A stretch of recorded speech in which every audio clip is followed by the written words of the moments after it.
Ladies and gentlemen, lend me your ears and your eyes. Diva Divine Light, live from Brooklyn, New York. No delaying for what you saying, yo. Silly with my 9 milli with the dilly, yo. When I be on the mic, yes, I do my duty, yo. While I'm in the club, I be while in the studio. You don't wanna violate, nigga, really and truly, yo. My main thug, nigga named Julio, he moody, yo. I'm a nigga that'll slap me with the tulio. Bitch, nigga scared to death, act fruity, yo. Fuck that, nigga, shorty, she a little cutie, yo. The way you shake it, make me wanna get all in the booty, yo. With no delaying for what you saying, yo. Diva Divine Light. Really my heart to me. These seats what you got for me. Good more than years with my eyes to see. Still $1 in the place to be. If you really my heart to me. These seats what you got for me. Good more than years with my eyes to see. Still $1 in the place to be. If you. You're watching Diva, the Divine Light. A fun-loving, caring, passionate person who talks about sex, celebrity, and real-life issues, and even abuse. So hit that like button and make sure you share the show. Really my heart to me. These seats what you got for me. Good more than years with my eyes to see. Still $1 in the place to be. If you really my heart to me. These seats what you got for me. Good more than years with my eyes to see. Still $1 in the place to be. If you really my heart to me. These seats what you got for me. Good more than years with my eyes to see. Still $1 in the place to be. If you really my heart to me. These seats what you got for me. Good more than years with my eyes to see. Still $1 in the place to be. If you. Here comes the pitch, and it comes in wide. On the combo.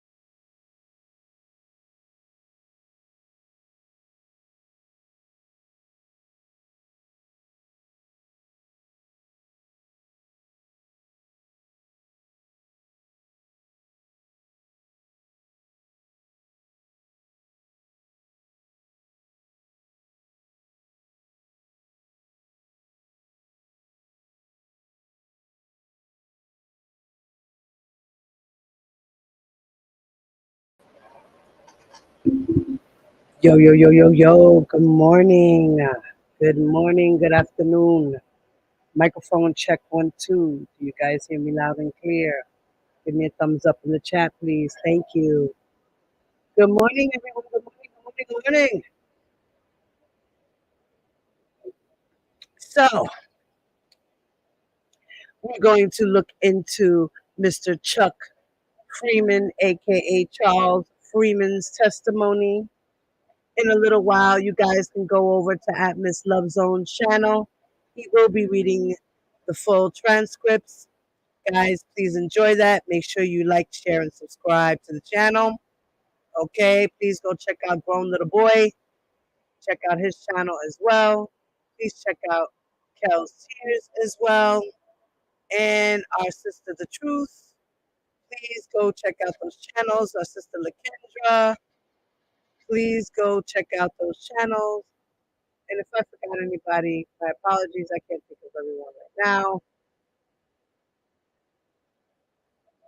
But shout out to all of you guys for doing a wonderful, wonderful job. As well as shout out to all you subscribers out there who are contributing to the transcript fund. Thank you so much. We are doing a great job. We are now at $251 towards our goal for Friday. We are good for today and tomorrow's transcripts. So we are covered for those 2 days. And with the 251, with whatever's hanging over, we should be covered for Friday. So I will be putting in for Friday's order on Thursday. Okay. So thank you guys. And, give yourselves a round of applause for helping us out so we can know exactly what happened at trial.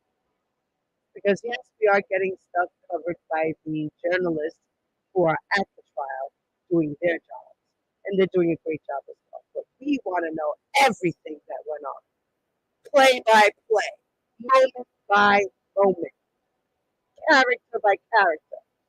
Unfortunately, I don't really have the time right now to do the whole transcript, but I'm going to just read certain parts and break down, certain parts of the transcript and just read certain testimonies.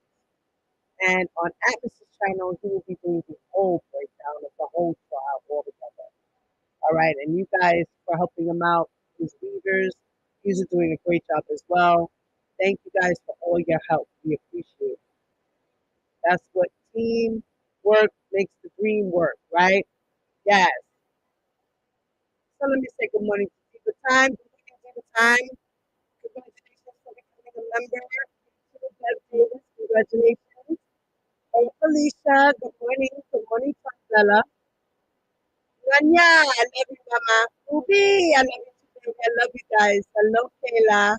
What's up, Kayla? Kayla, mi chica, chica. What's up, Mama? Hey, Aisha. What's up, guys? Thank you, Anya. Thank you, Anya, for doing that, Mama. Yes. Okay. And to everyone else that's in the bushes, hello, good afternoon, good morning, good evening to some. Okay. Yeah.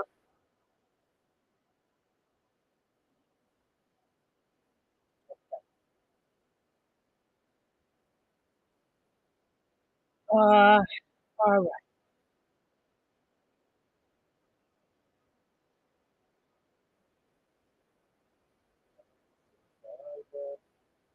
All right, guys. Just wanted to remind you as well. Once again, if you want to donate to the transfer fund, you can hit my cash app. It's $ Diva Divine Light, a capital D, a capital D, and a capital L. Everything in between is lowercase. You can also PayPal me at Diva Divine Light. It's also spelled the same way with a capital D, and a capital L. Everything in the middle is lowercase. Okay, and you can also Zelle. All right, you can Zelle 347-664-9253. Okay, and you can also hit Atlas Love Zone Cash App at this blessed house. Okay, all one word. And when you guys do that, hold on one moment.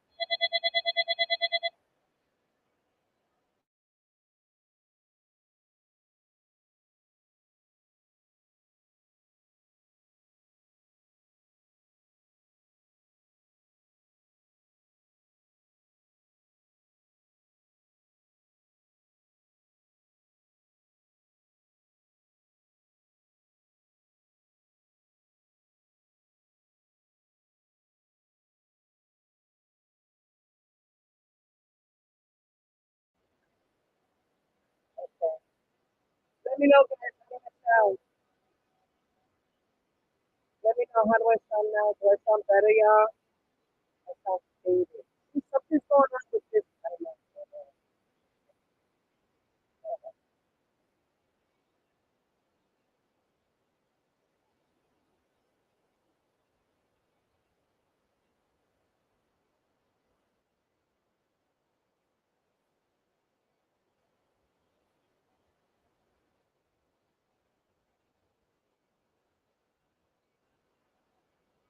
Okay, do you guys hear me now? Do I sound better? Let me know.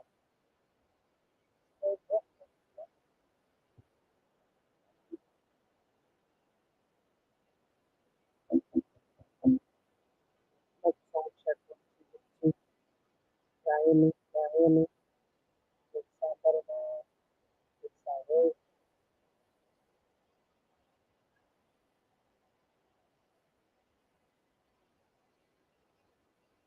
I'm faded or muffled. Why do I sound faded or muffled? Come on, guys. This cannot be happening to me.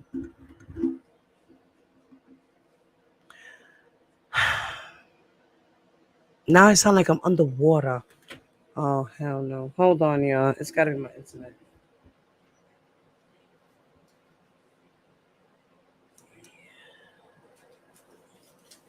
Give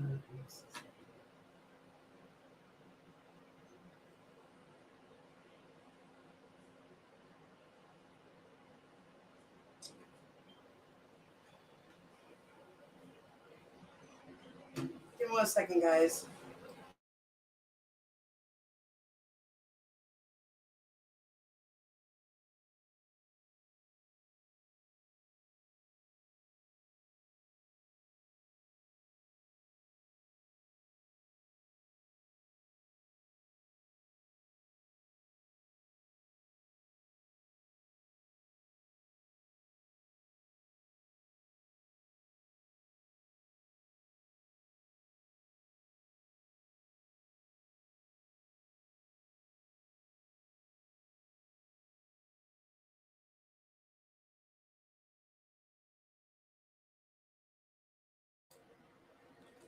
Hello, microphone check 1 2 1 2. Let me know how I sound now, guys, please. I'm better now. Much better. I'm good now. Am I still good, guys?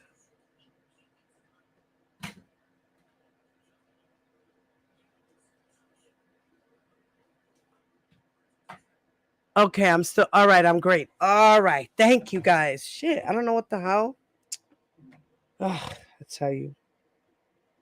I think it was probably my husband playing the game. Now that he's off the game, it's being okay now.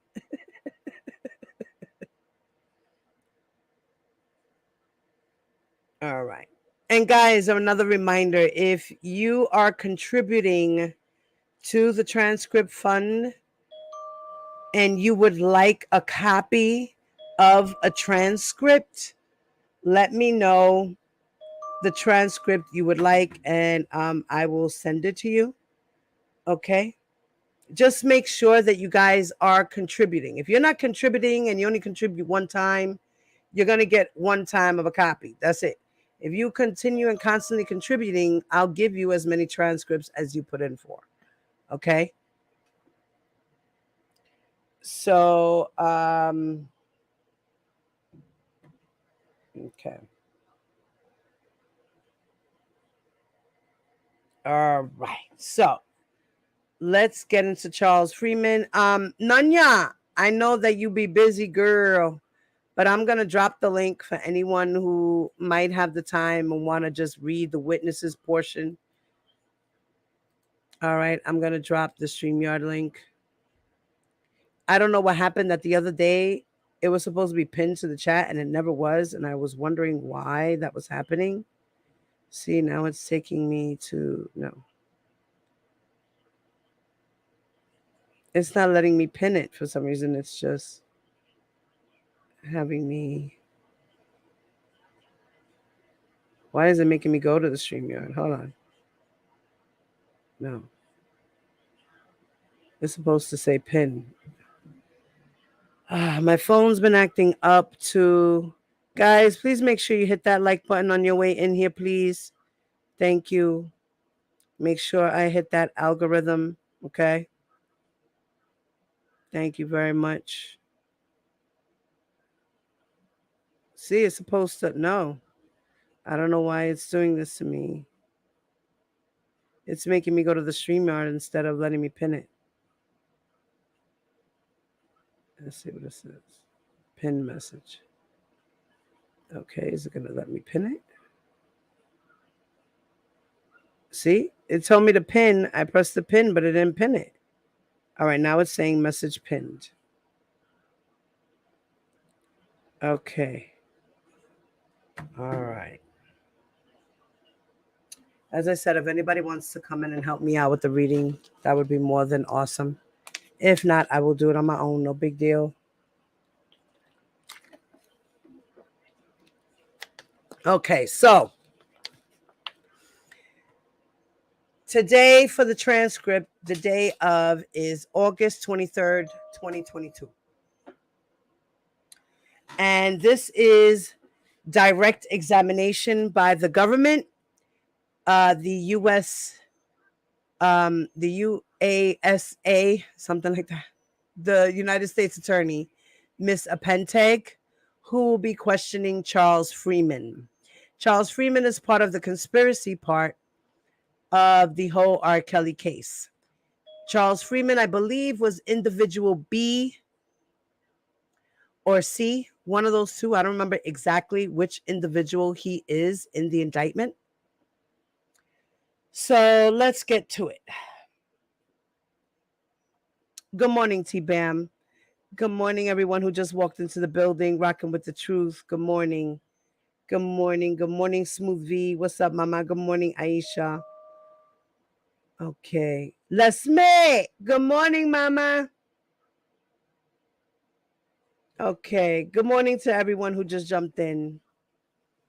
Okay, so now Mr. Pentag starts to question Mr. Charles Freeman. Good morning, Mr. Freeman says. Good morning. Over here, can you please state and spell your first and last name for the jury? Okay. My name is Charles Freeman. CHRLESFREEMAN.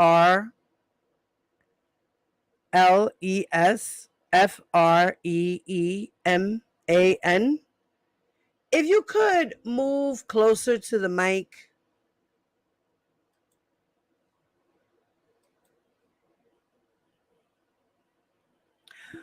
Okay. Thank you. In what city and state do you live? I live in Kansas City, Missouri. And how long have you lived in Kansas City? Mostly all my life. How old are you, sir?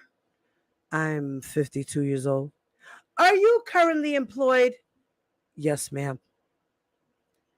How are you employed? I own a business with a friend of mine, a couple of liquor stores.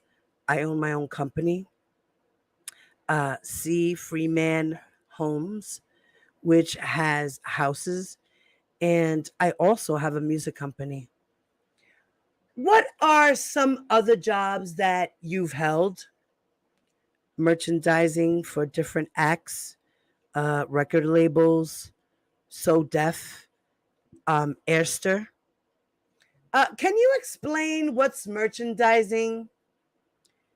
Merchandising for several acts, such as Robert Kelly, Julia Bird, Chris Brown, and a group that's called Event. Okay. And my question was, what is merchandising? Merchandising is, can you back up just a little bit? Thank you.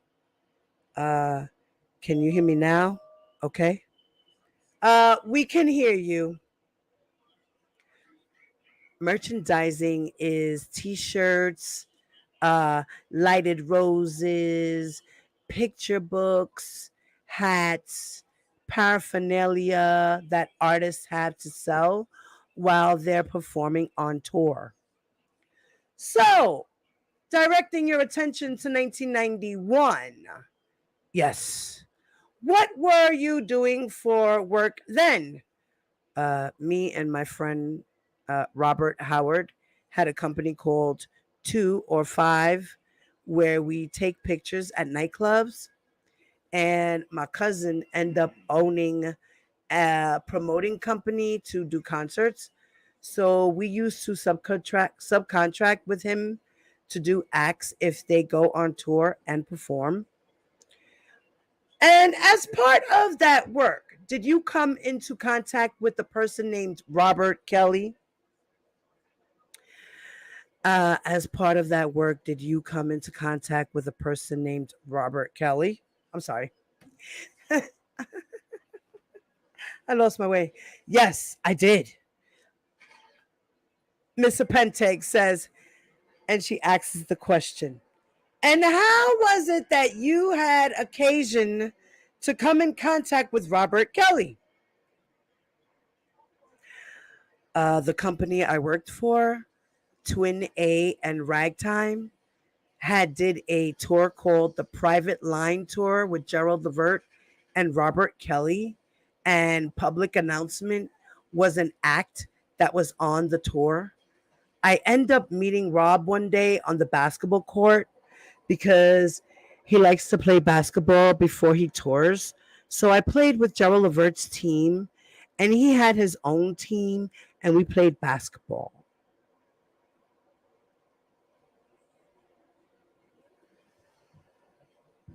Okay, what did you do as part of that tour?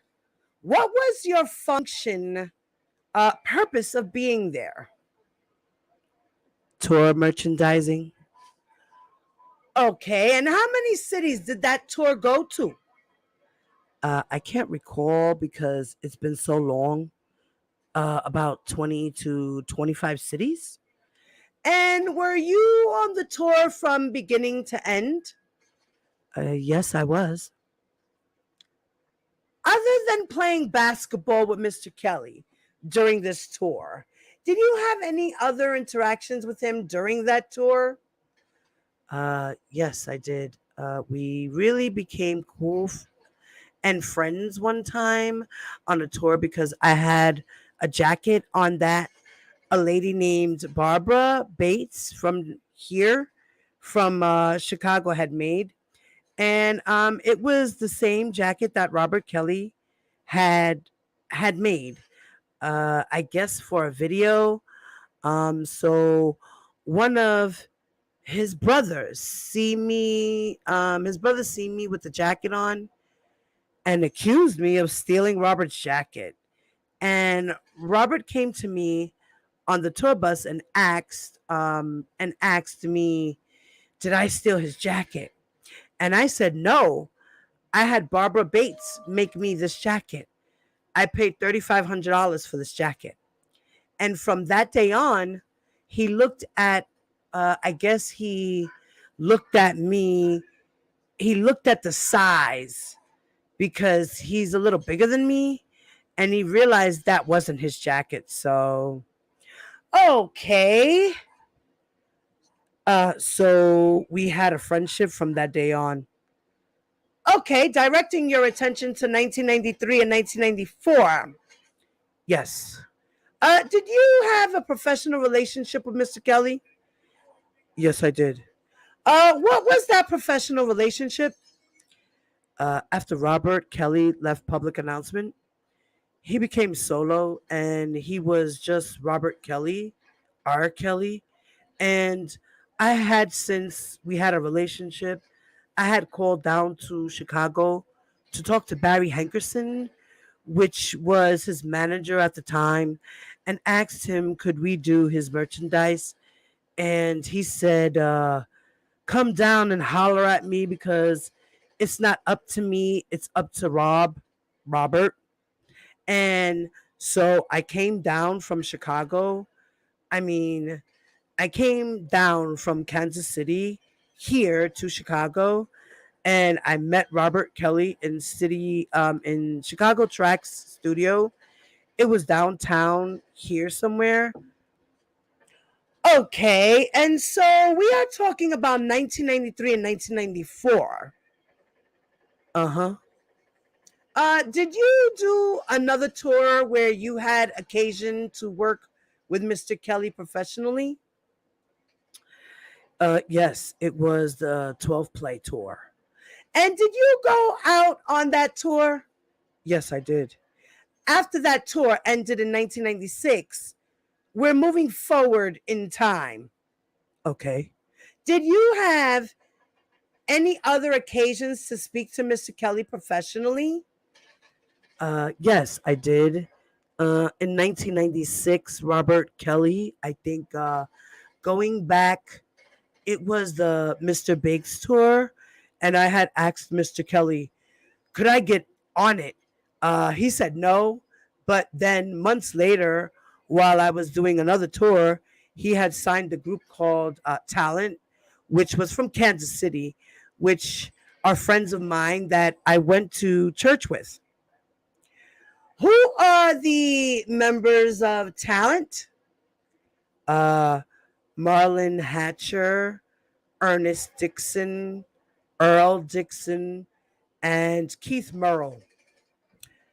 How did you know the members of this group? I kind of put the group together and was acting as friend slash manager, and we all went to church together. And how was this group related in any way to Mr. Kelly? R. Kelly had signed them to his label. He had a label called Rockland, and he had signed the group to his record label. And how was it that you had interactions with Mr. Kelly as it relates to this group talent? The group would call me. They would be mad about not getting fed or not having money or just different things, thinking things are going slow. So I used to come down just to talk to Rob because I had a relationship with Rob, and he would tell me how everything is good, it's fine. So we just used to chop it up. Do you know an individual named Daryl McDavid? Yes, I do. How do you know him? I know Daryl McDavid from being Rob's business manager when I first met him. He gave me a business card. And okay, hold on 1 second. I think I see somebody here. Somebody came backstage. Okay, I got you, Nuni. What's up, Mama? Good morning. Hello. Good morning. You sound really low, mommy. Hold on. Good morning. Can you hear me? Yeah, I can hear you. Okay. All right, guys, can you hear Nuni? Give me a thumbs up in the chat. Okay, because for some reason you sound low on my end, but if they can hear you, it's no big deal. Hello. Can you guys hear me? Can you guys hear her, or is she whispering? Let me know. Well, it's 7 in the morning over here. Oh, it's the crack of dawn for her over there, guys. And she does have a baby, so she might be whispering. So, okay, you guys can hear her. Good. Okay. All right, baby. So you're gonna help me out, mamita. Yes. All right, Yeah. baby. So let's go to I'm on line 13. So I'm gonna do 13 and you could start on 16, okay? Okay. Okay. All right. I know Daryl McDavid from being Rob's business manager. When I first met him, he gave me a business card. And when was that when you first met Mr. Kelly? I mean, Mr. McDavid? In 2000. 2000. Okay. Do you know an individual named Milton Brown? Yes, I know. How do you? I call Milton Brown June. I know him by June, but yes, I know Milton Brown. Okay. How do you know Mr. Brown? He works for Robert Kelly. And what observations that you made of Mr. Brown that led you to that conclusion? Mr. Brown was like being in the music business, have people close to you, like an assistant. Like when you ask them to do something, they do it. If you ask them to go somewhere, they go. If you ask them to hold the fort down as far as getting people or going to get people, that's the job he had. Holding the towel, being on the side of the stage, watching the show, things like that. And when did you meet Mr. Brown? Ms. Judge says, objection, foundation. The judge says, well, when and where? I mean, he's asked when. You start out with when and then where, I suppose. Go ahead. Okay, Mr. Pente continues and she asks the question, when and where did you meet Mr. Brown? Hold on, give me 1 second, honey. Okay.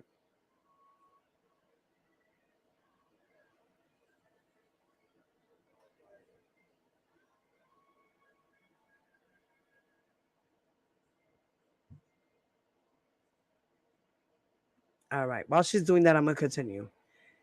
The answer is I met June Brown on tour. Which tour?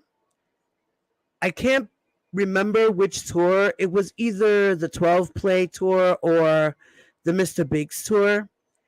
And what time frame were those tours? In the 90s.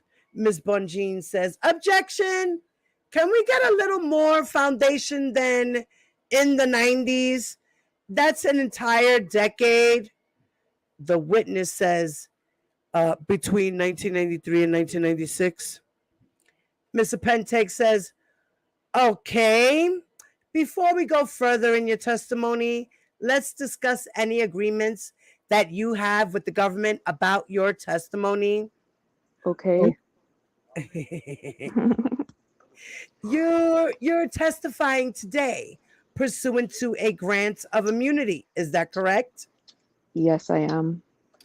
And what does that mean to you? It means that I get up here and tell the truth of what I lived and what I seen, and that I will not discourage anyone or lie about what I'm saying, or just tell the actual facts.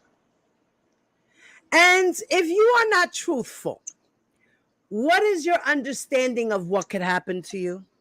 I could be prosecuted. Okay, so I'd like to direct your attention to the year of 2001. Okay. In approximately 2001, can you tell us when, if you had occasion to receive a call from Mr. Kelly? In 2001, I received a phone call from Mr. Kelly that said Daryl and another... Objection by Mr. Brindley. Foundation as to when in 2001. Ms. Bonjean says, I join. Mr. Pentake says, we'll rephrase the question. Okay. Mr. Freeman, the question was, when in 2001 did you have occasion to receive a call from Mr. Kelly? When first? Around the beginning of the year, around January, February, if I recall. Okay. And what was the nature of the call? The call was to me to recover some stolen tapes that he had lost. Who were you talking to on the phone, on the call? The first call I got was from Robert Kelly. We are just talking about the first call. Who were you talking to on the call? Robert Kelly. Who else was on the call? The Miss Judge says, objection. Asked and answered. Miss Bonjean says, also assumes facts, not evidence. The judge says, what? Mr. Pentake says, we're just trying to find out who was on the call, sir. Ms. Bonjean says, the question she asked, who else was on the call? That's assuming a fact, not an evidence, because the judge says, well, how are you going to find out unless you ask? Overruled. He can answer if anybody, and then the witness. Okay. Who, if anyone else, was on the call? No one on the call when I talked to Robert Kelly. Okay. What did you talk to Mr. Kelly about? He said he wanted me to recover some tapes, and Daryl McDavid and an investigator would give me a call. After that call with Robert Kelly, did Daryl McDavid and an investigator give you a call? Yes, they did. About how long between the time you talked to Mr. Kelly did the call from Mr. McDavid and the investigator come?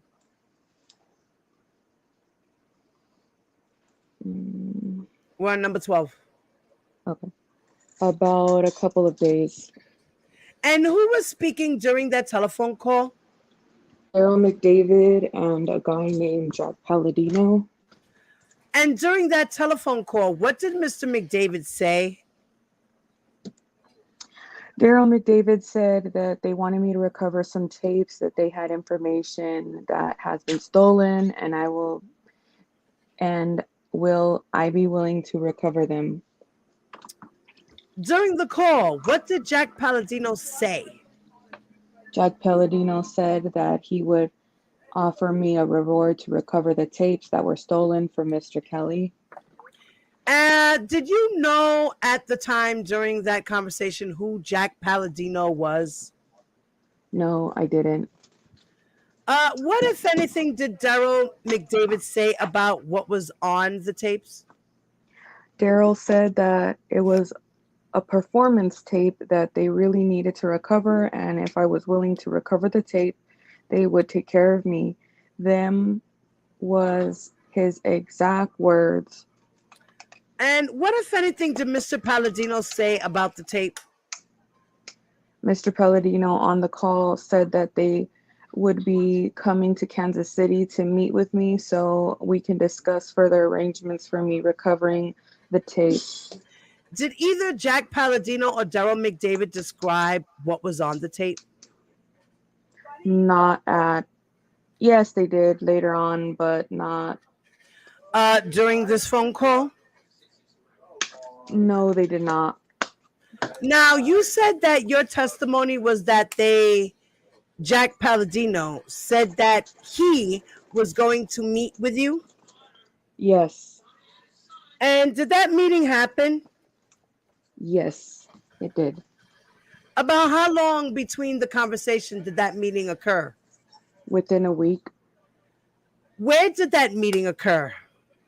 At a hotel in Kansas City. Who was at the meeting? Daryl McDavid and Jack Palladino.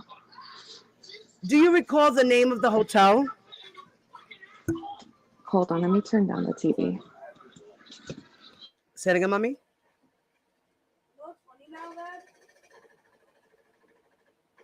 Did she just say hold on? Did you just answer? You said hold on? I should think she said Yeah, hold on. my bad. I had to turn the TV down a little. Okay, mama. Where are we, hon? You're on number 2. Okay.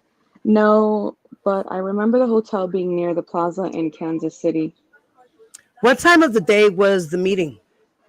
During the evening time, around 6, 7, and 8.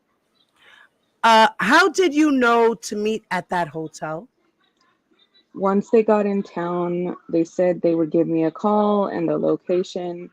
And they got in town and gave me the location of where they were going to meet at and gave me the room number. Who, if anyone, did you go to the hotel with? I went to the hotel with Hakeem Arafat and Reese Smith. Why did you have people go to the hotel with you? For protection. Why did you need protection? Just because a phone call had happened between the time where Daryl and Jack Palladino had gave me a call and asked me, what will it cost? What will I charge them to recover the tapes? The judge says, Mr. Pentake, we're going to have to take a recess. Mr. Pentake says, yes, sir. The judge says, the court will take a 15-minute recess. And he comes back. He says, please be seated. Mr. Pentake, you may continue your examination. Mr. Pentake says, thank you, Your Honor. And she starts off questioning Mr. Freeman again. Diva. Yes, honey. Could I help with the judge? Yeah, you could be the judge too if you want. That's fine. Okay. Okay, baby. Okay, Mr. Freeman, before break. Yes. You were talking about a conversation, a telephone call that occurred prior to your meeting in Kansas City with Daryl McDavid and Jack Palladino. Yes.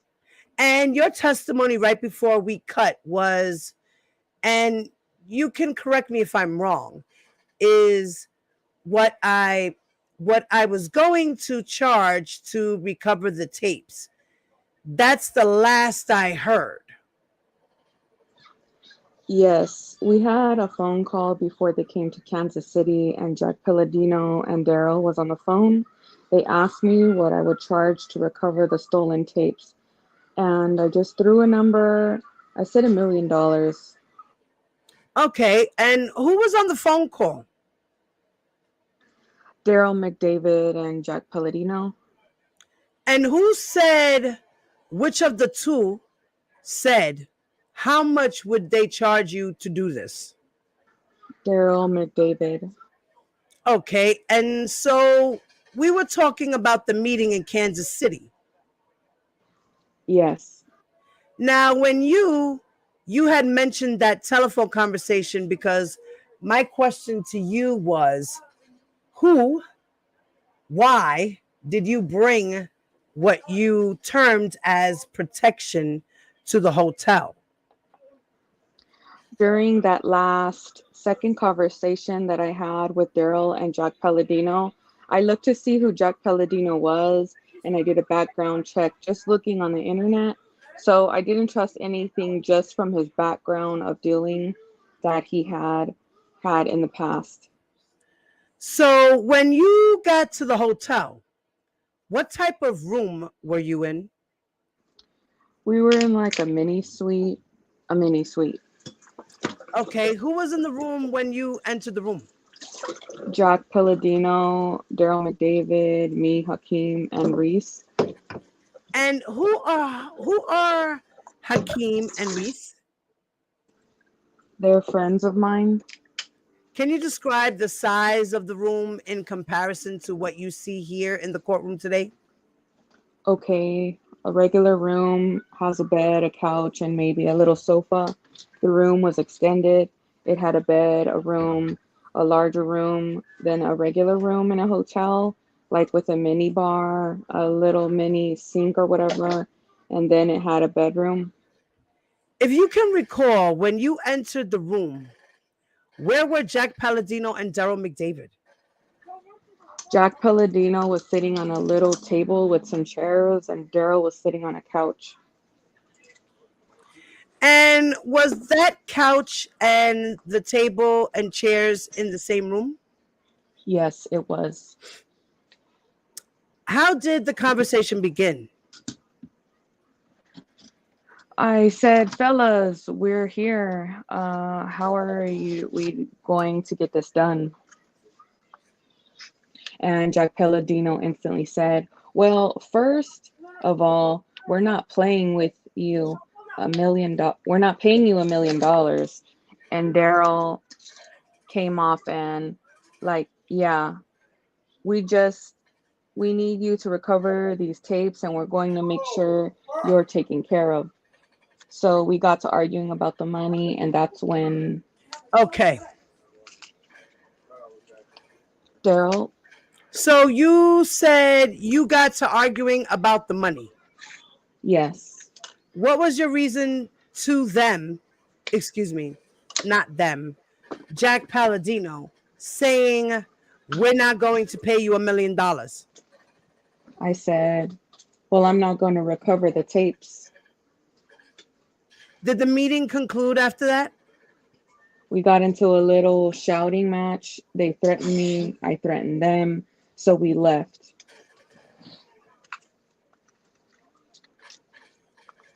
So we left. Yeah, When you say we left, who left? me, Hakeem, and Reese. You said there was a shouting match. Yeah, we had a shouting match back and forth because they were trying to act. Who? It was a shouting match between me, Daryl McDavid, and Jack Palladino. After you left the meeting, what happened a few days later? I got a phone call from Jack Palladino. He apologized and said, this just got off on to the wrong start. Let's try to get this done because my client needs his tapes to be recovered. So we talked with a calm conversation, and he was like, well, we have some information about some people in Atlanta. And do you know some people in Atlanta prior to the tour I was on? I said, sure. And we exchanged names, and Okay. That was the okay. I'm sorry, it's your turn. That was the end of the conversation. Okay, so what happened after you had the telephone conversation? Were there any follow-up meetings? Yes, it was. It was another phone call, and Jack Palladino said, "We're going to offer you some money to recover these tapes, and that you need to sit by the phone until we come down there to make this happen." And I said, "Well, right now I'm going to do a contract because I don't trust y'all." Okay. So at this time, you're having this conversation. You said something about somebody coming down there.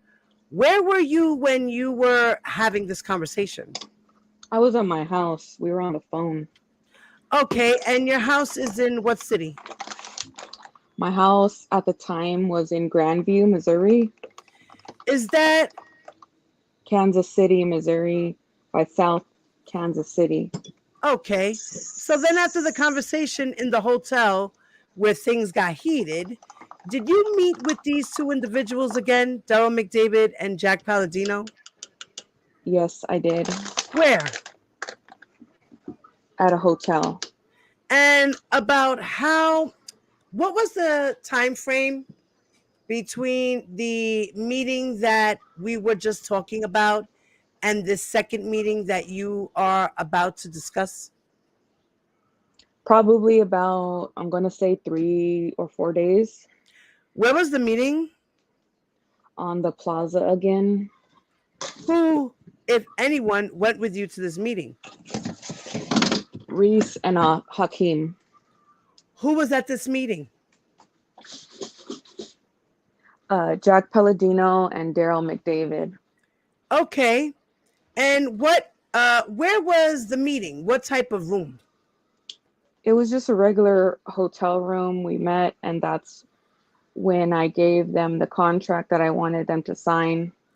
Okay. Let's back up a little bit. What size room are we talking about this time? We're talking about just a regular hotel room. Okay. And who was in the room when you arrived? Jack Palladino and Daryl McDavid. And where were they in the room, if you can recall? Sitting on the couch. If you can recall, when you got inside the room, Sitting on the couch. Oh my bad. Sitting on a couch, a love seat. okay. What was the conversation about the tapes that were to be recovered? The conversation was, I'll recover the tape. I gave them the contract saying that they would pay me $1 million, and I wanted them to sign it. And Jack Palladino immediately said, "We're not signing that contract. We'll send you a contract of how we're going to pay you, and that's the way it's going to be done." And during this meeting, did you get a description from either Jack Palladino or Daryl McDavid about where you were supposed to recover this tape from? Yes, I did. And who told you where you were supposed to recover this tape from? Jack Palladino. What did he say? He said, we received the tapes. We're in Atlanta, Georgia, and that probably be the spot that you'll be getting the tapes. And we'll come back to that. Or actually, now about what did Mr. Palladino say about the person who had the tape? He said the tapes were given to a young man and lady in Atlanta, Georgia, and they were getting more information and the address, and will call you back. And this is where you need to get the tapes. And during that conversation, did he tell you who gave the tapes to the young woman or man that was in Georgia? No, he did not. Did you receive any information about how the tape got to Georgia? Yes, I did. From whom? From Jack Palladino and Daryl on the phone call when they sent me a contract that I was supposed to sign. And he had a discussion about the money. They were supposed to pay me. Mr. Brindley says, objection, Judge. Mr. Pentek says, my question was, Mr. Brindley says, objection. Can we get a foundation as to the timing between this hotel meeting and this phone call he's talking about, please? Mr. Pentek says, yes, sir. And I was redirecting. My question was, who did you, or who was the person that you understood from the conversation who gave the tape to the person in Georgia? That was my question. Right. 9:10. Oh. Say that one more time.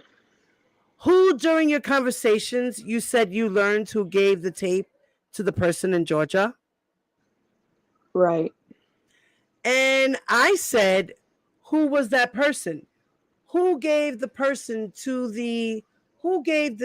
to the person in Georgia? The person that gave the tape in Georgia was Lisa. Who is Lisa?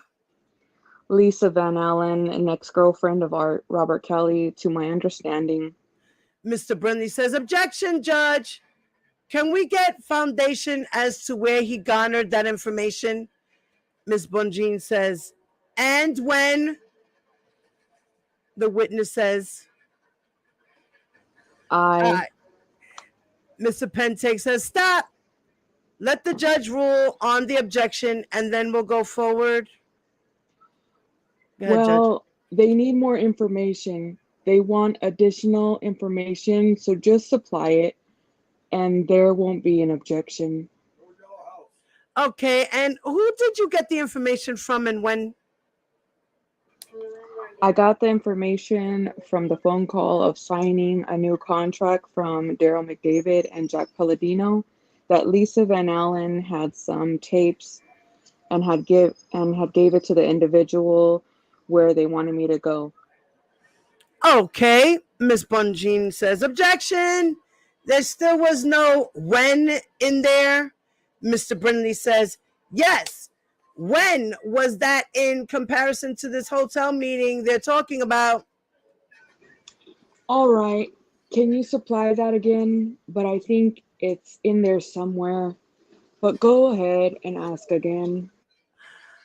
When did you get this information from Mr. Palladino? From the phone call after the hotel meeting. Okay, and do you know Lisa Van Allen? Yes, I do. How do you know Lisa Van Allen? Back in 96, 97, 98, I used to go to Chicago, and she was one of the girls in the hotel room up there with the group. Talent. Okay, so turning back to this contract that you were talking about. Okay.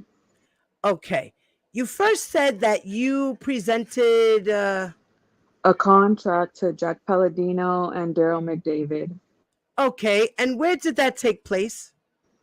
Inside the hotel. Which hotel? I can't remember the name of it because the plaza has changed, but the hotel on the plaza where we met. Okay, and is this the hotel meeting in the suite or in the regular room? In the regular room. Okay, and again, who was in that room? Daryl McDavid and Jack Palladino. Okay, and if you could just step back a little bit from the mic because we cannot hear you. Okay. Daryl McDavid and Jack Palladino. Who else was in the room? Reese and Akeem, friends of mine. And you presented Jack Palladino and Daryl McDavid with a contract. Yes, I did. Did they accept that contract? No. What happened? They said they will send me a contract because I refused to move forward without anything in writing. Did that end the meeting? Yes, that ended the meeting. What happened next with respect to you getting something in writing? A few days later, they had called me and said they were coming down to bring me a contract that I would sign to recover the tapes and... Okay, can you stop and be specific? You said they called me. Who called you? Okay, Daryl and Jack called me and said Where? they were coming down. Stop. Were they on the phone together? Yes. Okay. What was the conversation? You need to say who said Okay. what. Okay. Daryl McDavid said they were coming down to meet me and they would give me the information. Jack Palladino said, we have a contract for you to sign that I will be bringing down so you will get paid your money. My response to them was, does the contract say $1 million? They said, wait until we get there. And where is there? The hotel to Kansas City, my fault, to Kansas City. So did this happen in the same day that you presented them with the contract? No, it did not. So then did you have a meeting with Jack Palladino and Daryl McDavid after this phone call that you just described? Yes, I did. And where was that meeting? At the same hotel, different room. Who was at that meeting? Daryl McDavid, Jack Palladino, Hakeem Mafrat, and Reese Smith. And those last two individuals, those are people that came with you. Is that right? Yes. When you got to the hotel room, what, if anything, were you presented in terms of a contract? I was presented with a contract that was handed to me by Jack Palladino that said I get 100,000 to recover the tape and 40,000 for expenses. I immediately told Daryl McDavid that that's not $1 million on what we agreed upon. His response kept going. Okay. No, please, you can stop. Okay, What? Did you sign that contract? not right then. Did you eventually sign that contract? Yes, I did. You were talking about the terms of the contract and that they did not include $1 million. Is that correct? Yes.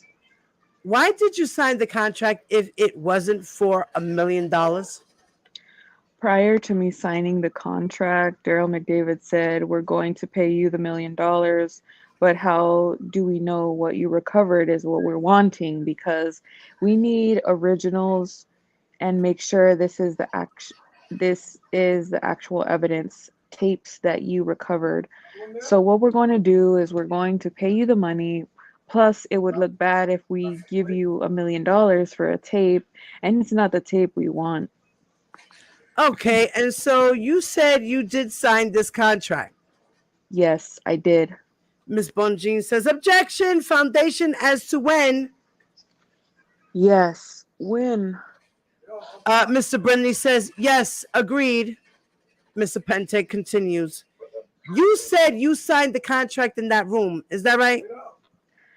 Yes, I did. After having a sidebar meeting, after me and Daryl talking about how I was going to get paid the $1 million, I eventually signed the contract in the room. And who was in the room when you signed the contract? Jack Palladino and Daryl McDavid. And Mr. Brindley objects and says, Judge, can we get some foundations as to the space of time in between the last meeting and this meeting? It's all over the map here. I need to know when after the last meeting this meeting happened. Mr. Pentake says, Your Honor, he already testified about that. He said when he got the phone call, he said it wasn't at the same time when he was presented initially with a contract. And then he said a few days later, he had this other meeting. Mr. Brindley says, so it's a few days later, is what you're saying? Okay, I'll accept that. All right. Okay, so You said that you signed the contract in the room with Daryl McDavid and Jack Palladino. Is that right? Yes. Okay, can we go to the witness, please? It's on PC2. I'm showing you what's been previously marked as Government's Exhibit 320. Do you see that there? Yes. And do you recognize the signature of, do you recognize your own signature Yes. on this document? Yes, I do. What is the Government's Exhibits 320? It's the contract that I signed from Jack Palladino. Okay, so what is the date that you signed the contract? August 21st, 2001. What was the date that appears on the contract?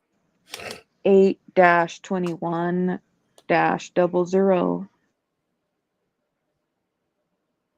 Is that the date that you signed the contract?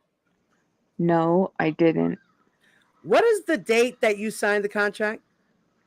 8-21-2001. And why does it have the year as 2000 instead of 2001? Just acting like just a mistake. Just a mistake. Is there another date that appears on the contract? Yes. What's the other date? August 21st, 2001. Okay, there's another signature. I'm not asking you if you know whose signature that is. Please tell us how you know. If you don't know that signature, tell us that as well. I assumed it was Jack Palladino's signature, but I don't know his signature. Did anyone else sign the contract while you were in the room? No. Did you go ahead and take a look and read just briefly peruse the terms of the contract? Okay. Do you see that there? Can you see it? It is big enough. Yes. Do you want me to read it out loud? No. Okay. Just take a look at those enough to tell us. Does that truly and accurately depict the contract that you signed in the room on August of 2001? Yes. Okay, Mr. Pentek says, Your Honor, the government moves to admit Government's Exhibit 320 and publish to the jury. Any objection? Mr. Brindley says, no objection. It's admitted. You may publish it. Government Exhibit 320 received in evidence. Okay, Mr. Freeman, we're going to take this step by step. First, let's take a look at the bottom that we were just talking about in terms of the signatures.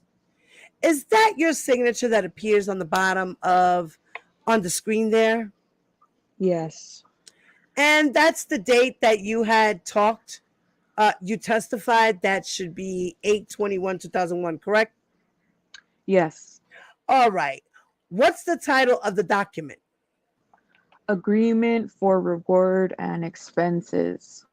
And based on can you just go ahead and read this first paragraph of the agreement? This will memorialize the reward and expense agreement between Mr. Charles Chuck Freeman and Mr. Jack Palladino on behalf of his client. Okay, and in the second paragraph here, it says, for the recovery and return of certain original stolen items, one original performance tape, and what has been represented as the sole copy. Did you understand that to be the terms of the agreement? Yes. Did you discuss a performance tape before you signed this agreement? Yes, I did. What is the performance tape? We discussed of getting an original tape that was stolen from Mr. Kelly by Lisa Van Allen. What was described to you as what was on the tape? Nothing was described. Nothing was described, at least at the time. what was on the tape. And then the second part of that sentence, it says, to the copyright holder, my client has agreed to pay a reward of $100,000 as well as to reimburse verifiable expenses. Do you see that there? Yes. And that was your understanding of what the agreement was? Yes. The second middle part of the agreement says some things about what other conditions were. Can you read where it says among the necessary conditions? Among the necessary conditions for the payment of any reward or expenses are the turning over of all said materials to Mr. Jack Palladino on Thursday, August 23rd, 2001, the passing by Mr. Freeman on that date to Mr. Jack Palladino's sole satisfaction of a polygraph and or PSE examination concerning the truthfulness of Mr. Freeman's representation that to the best of his knowledge the stolen item he has recovered and will be turning over are all the materials that exists and that he knows of no other copies. There's a line running through it, whether in whole or in part, in any form. And what was that? Was that your understanding of what your responsibilities would be pursuant to this contract? Yes. Okay. And finally, the last paragraph here. What does it say there in terms of your final agreement? As a further necessary condition, Mr. Freeman agrees to hold confidential and not reveal to any third party that the contents or subject matter of this agreement agreed to in full or without reservation by. Okay. So now you have a contract to recover a performance tape. Uh-huh. Is that correct? And what did you do next in your efforts to recover the tape? We went to Atlanta, Georgia on the address that Jack Palladino gave us to recover the stolen tape. About how much time had passed between you signing this contract in August of 2001 until when you went to Georgia to attempt to recover the tape? A couple of days within the same week. And what city and state did you travel to? Atlanta, Georgia. And how did you get there? Drove. Who, if anyone, went with you? Hakeem Arafat and Reese Smith. Why did you have people go with you? I just didn't trust the situation that we were in with Jack Palladino and Daryl McDavid. Baby, let me get a cigarette. Okay. When you say you didn't trust, why did you have those feelings? Because every agreement from the agreement we agreed on $1 million, it was always, we're going to pay you this way.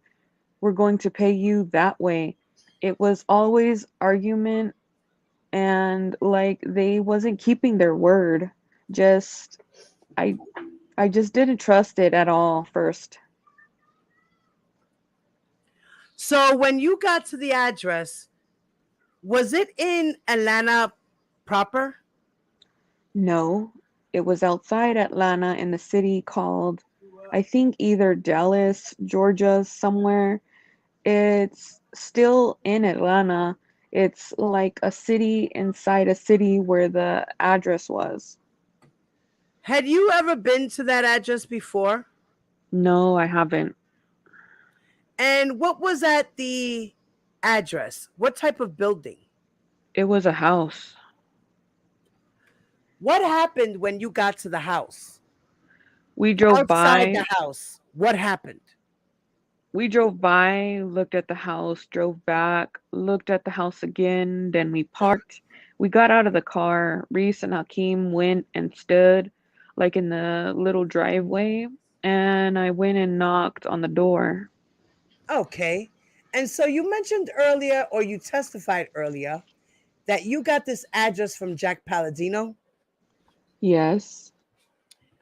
Who were you supposed to be meeting at this house? No one, whoever was there, it was kind of like me going to recover the tapes, was kind of like me muscling, going through and getting the tapes. Supposed to be a gentleman there that Lisa gave the tape to, who I was supposed to get the tapes, but Okay. I figured they just wasn't going to give me a tape. So what happened when you approached the door? Approached the door with a two knock, and all of a sudden a girl came to the door, opened the door, and I said, "I'm here for the tapes." And when you say girl, can you please? A woman, a young lady came to the door, and I said, "I'm here to recover the motherfucking tapes that y'all stole from Robert Kelly." Them were my exact words. You said motherfucking? Are you talking about curse words? Yes, cuss words. Okay. So what was this person's response to you? She raised her hands up, pointed at the TV, at which sitting on the stand with the VCR, and walked out with her hands up. All right. Can you describe the house first? What did it look like? Pause for a second. Pause for a second. All right. I have a question here about this whole little section. My thing here is, why would Lisa put up her hands and then walk out the house with her hands up? Did he come to a gun with her? I don't think that was Lisa, was it? It had to be. She's the only one who had the tape in Georgia. Oh, And it was a girl. I don't know. He didn't say Lisa. He didn't say who it was, but well, he did get Lisa's address, right? I thought he knew who she was. Yeah, he knew who she was, but he didn't know where she lived. He went over. He gave the address earlier. It said something about Keith Murrow, which was talent in Georgia, and they also spoke about Lisa Van Allen being in Georgia. So they went to Lisa's house to get the tape. Right? That only makes sense to me. I don't know. Or I might be crazy. How does everybody else feel about that? I feel like it was just like a young girl that was, maybe if it was her house, it was just like a visitor or somebody who lived with her. Because he said young girl, he didn't say Lisa Van Allen. Right. He didn't say Lisa. So now, but why would she hold up her hands? Like he came and just bombarded her. He's like, yeah, I'm here. What was it he said? Motherfucking tapes. Yeah, he said, and when you say girl, can you please? It says a woman, a young lady came to the door. So he didn't say Lisa. Yeah. And I said, I'm here to recover the motherfucking tapes that y'all stole from Robert Kelly. Them were my exact words. So she must have known. She must have known what it was I think anyway. I don't know. If for me, if it wasn't Lisa and it was this other girl, why is she putting up her hands? She's probably scared. Right. Why was she putting up her hands? I don't know. I'm just curious about that part. Well, a dude comes to your door, you don't even know what's in the house, and then the dude comes to the door cussing at you, and then there's a baby there, so they're probably scared. Like I don't know. It sounds kind of crazy there. So okay, let's continue. So it said that. All right. Can you describe the house first? What did it look like? It was a single family, 2-story house. Okay. And when you said that this person pointed in a direction. Yes. And where were you at this point? Were you outside of the house or were you inside the house? I was right at the front door. Okay. And where did this person point to? To the living room, to right where the TV was. There was a TV, a couch, and like a swing for a baby. I think they had a kid. And there was a swing there. Okay. Who walked up to the front door with you? No one. And where were the friends that you had traveled with? Standing right in the driveway. So what happened after the woman pointed in the direction of what you said was the living room? I went straight to the TV, and it was two tapes sitting on top of the stand and one tape leaning outside the video. I mean, leaning outside the VCR. You said leaning outside the VCR. Like, yeah, like it had been ejected, but it was still in the VCR. Okay. So what did you do next when you approached this TV and the VCR? I pushed the tape in. I pushed the tape in and seen it was a tape of, I guess, what they were looking for. Why do you say that? The tape came on and it was Robert Kelly and a girl. What did you observe on the sorry. I'm assuming that the VCR was attached to a TV. Was it attached to the TV? Yes, Okay, so when you pushed it in, what did you observe on the television? Robert Kelly and getting up, going to adjust the camera or something. I don't know. I just pushed it in and seen him, ejected it, pulled it out, and grabbed the two tapes that were on the thing. The TV was on the stand. Okay, I would say the stand. so that's all you saw. And you took the tape out of the machine?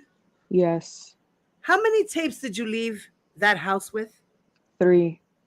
Okay, so what did you do when you immediately after you left the house? Got in the car, drove back to the hotel that we had got, and dropped Reese and them off. Okay, after you dropped off your friends, what did you do next? Went to Walmart on Cumberland Drive in Marietta because we stayed in Marietta, Georgia, and we brought a VCR recorder. I'm sorry. What did you do at Walmart? Went and bought a VCR recorder and blank tapes. What does a VCR recorder look like? It's a machine where you put a VCR in and blank tape in and you can record. Ms. Bonjean says, objection to the foundation. Can we get a we? I don't know who we is at this point. Who said we? Mr. Pengteg says, who said we? Who is we? Did you say we? No. Ms. Bonjean says, yes, he did say we twice. I said I dropped. Reese, not we. Reese, and his name is Maurice, but I'm so used to calling him Reese. I said I dropped Maurice and Hakeem off at the hotel, and I went to Walmart to buy the VCR recorder and a package of blank tapes. Okay, so I asked you, you said that you bought a recorder and you were explaining Uh-huh. what A recorder is you put a VCR tape in and you put a blank tape in and it records what's on the VCR on the tape. okay, and so where did you go with this equipment after you bought this equipment at Walmart? I went to my friend's house, Robert Howard, Okay, and what did you do when you got to the house? plugged up the video recorder, stuck all 3 tapes in to make sure I had what I had. Can you back up a little bit, because when you're too close, All right. we actually can't hear. I went to my friend Rob's house and looked at all 3 tapes. One of the tapes was a Disney tape that didn't have anything, I guess. They recovered the tape. The other tape was like a family tape of someone who I didn't even know. And then I had the tape, I guess, that they wanted me to recover. Okay, so why do you think this was the tape that, and when you say they, who were you talking about? Daryl and Jack and Robert Kelly. Okay, why do you think this was the tape that Daryl and Jack and Robert wanted you to recover? Because I sit and watch the tape. Who, if anyone, was in the room when you watched this tape? No one. Robert Howard and his son and wife was gone down to some park or something that day. Okay, and when you watched the tape, where did you watch it? Like on the TV, on a. Yes, on the TV, what I did was set up the video recorder and put the tape in, watch the tape. Okay, and what did you observe on the tape? I observed Robert Kelly with a young lady having sex, urinating on her, and putting lotion on her face. When you say young lady, what age did the female appear to be to you? Young. What now you said that you saw they were engaged in what type of activity? Sexual activity. Can you describe what you observed on the tape, just generally speaking, from beginning to end? Like, what was what were you observing? Okay, I observed Robert Kelly laying on the floor with a young girl. Oral sex. Mm. I'll stop you right there. You said laying on the floor. Can you describe the room? The room had a checkered floor, white and black, with a TV, with him having intercourse with another lady. And I don't know what, it was something that I couldn't see that was showing the view of them doing these acts.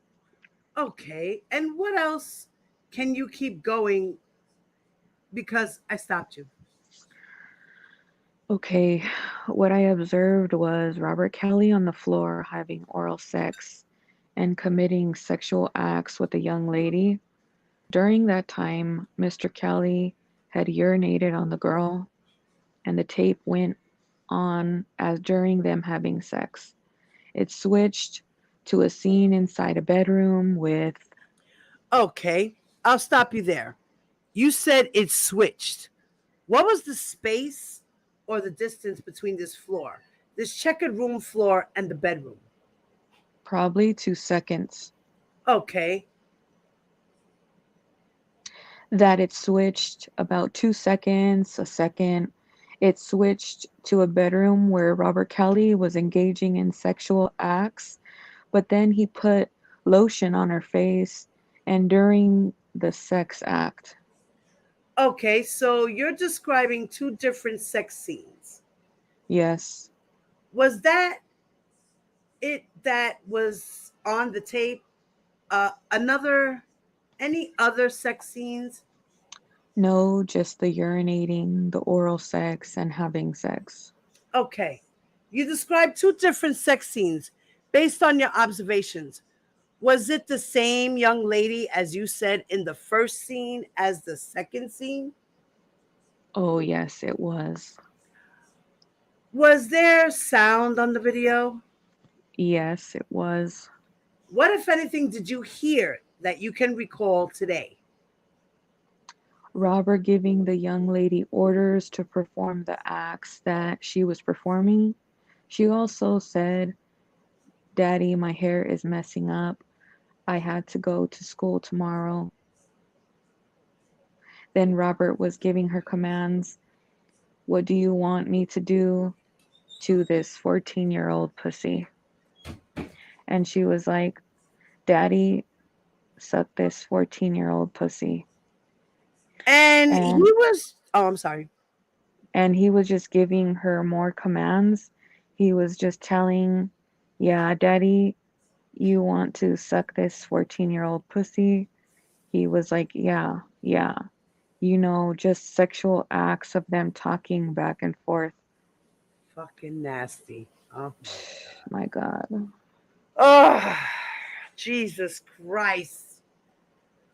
Okay. What did you then do after you made these observations on this tape? What did you do in that room? I immediately made copies of the tape I had. Why did you make copies I was, of the tape? because I didn't trust Daryl and Jack Palladino to pay me my money. How many copies of this tape did you make? I want to say 3 or 4 because I don't remember 3. I think I just made 3 because I had a total of 4. Three pack of tape. You said 3-pack of tape. 3 pack of tape. Back then, they came in 3 pack. So you I made a copy of all the packages. If it was I made a copy of the pack of tapes that I bought from Walmart. okay? So we're going to go forward in time. Okay. Okay, to early 2019. Okay. And in 2019, did you still have copies of this tape? These copies that you're talking about, you just made? Yes, I did. And what did you do with the copies that you had at that time? Again, early 2019. Turn them over to my attorney. Why did you do that? He had reached out to me and said the police was coming to get me because my name came up that I was holding child pornography for Robert Kelly. Did you indeed turn them over to your lawyer? Yes, I did. And if you know, what, if anything, did your lawyer do with those tapes? He came to Chicago to get me immunity for the merchandise that I had. Okay. My question was, what, if anything, did your lawyer do with the tapes? Turn them over to Chicago U.S. Attorney. Turn them over to some law enforcement. Yes, law enforcement. How many tapes? 2. In preparation for your testimony today, did you have an opportunity to observe one of those tapes? Yes, I did. I'm showing you what's been previously marked as Government's Exhibit 002-1. Do you see that in front of you? Yes, I do. You can open it up. Okay. Do you recognize Government's Exhibit 002-1? Yes. What is it? The tape I turned over to my attorney. It's one of the tapes that you turned over to your attorney Yes, it is. and that he turned over to law enforcement. That he turned over to law enforcement. And you can close that and put it down. I'm showing you, or you have in front of you there what's been previously admitted as the other, as was the tape, Government Exhibit 002. Do you see that? Yes.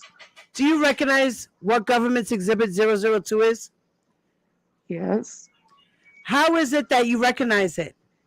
This is a copy of the... No. My question was, how is it that you recognize it? Through my initials on it and writing. Okay, and what is the Government's Exhibit 002? A copy of Mr. Kelly having sex with an underage girl. Is it a copy of the tape that you turned over to your lawyer? Yes. Who then turned it over to law enforcement? Yes. You watched that video? Yes. That's on the... Let me finish. Okay. You watched the scenes that are on that Government's Exhibit 002. Is that correct? Yes. And you initialed it after you watched the scenes on that tape? Yes, I did. And they truly and accurately depict what was on the tape that you recognized? I mean, that you Yes. recovered from Georgia. Is that correct? Yes. Okay, so now that's what happened in 2019 and 2022. Let's go back in time to 2001 when you were at your friend's house making copies Okay. of that tape. What do you do after you finish making the copies? Went back to the hotel, but Reese and Akeem had already left and went to a party, so I joined them at the party. Eventually, did you all make your way back home to Kansas City? Yes, I did. Did you go back to Kansas City with the tapes that you had copied? Yes, I did. Okay, back up, please. When you went home, what did you do with the tapes? Put them up at my house in my closet. Now, At the point you had the tapes, when you were back in Kansas City, you had tapes that you believed, as you've just testified, showed an underage girl Yes. engaging in sex acts. Yes. Did you tell the police about this tape? No, I didn't. Why?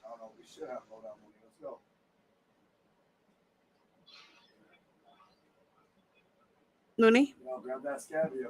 Because the police wasn't going to pay me $1 million. What was the next step in you getting your $1 million? Calling Jack Palladino and Daryl McDavid. Why did you call them?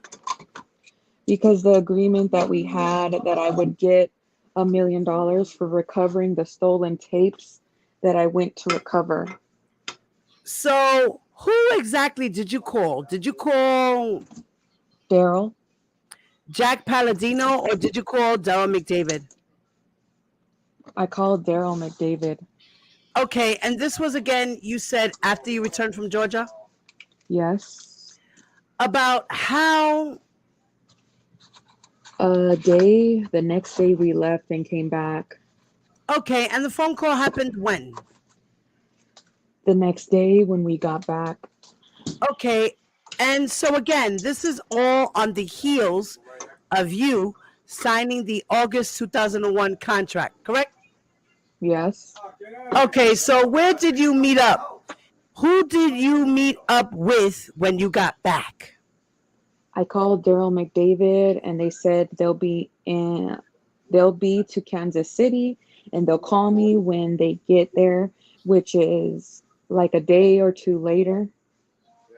Okay, and so did you ultimately have a meeting with Daryl McDavid? Yes, I did. Where did that take place?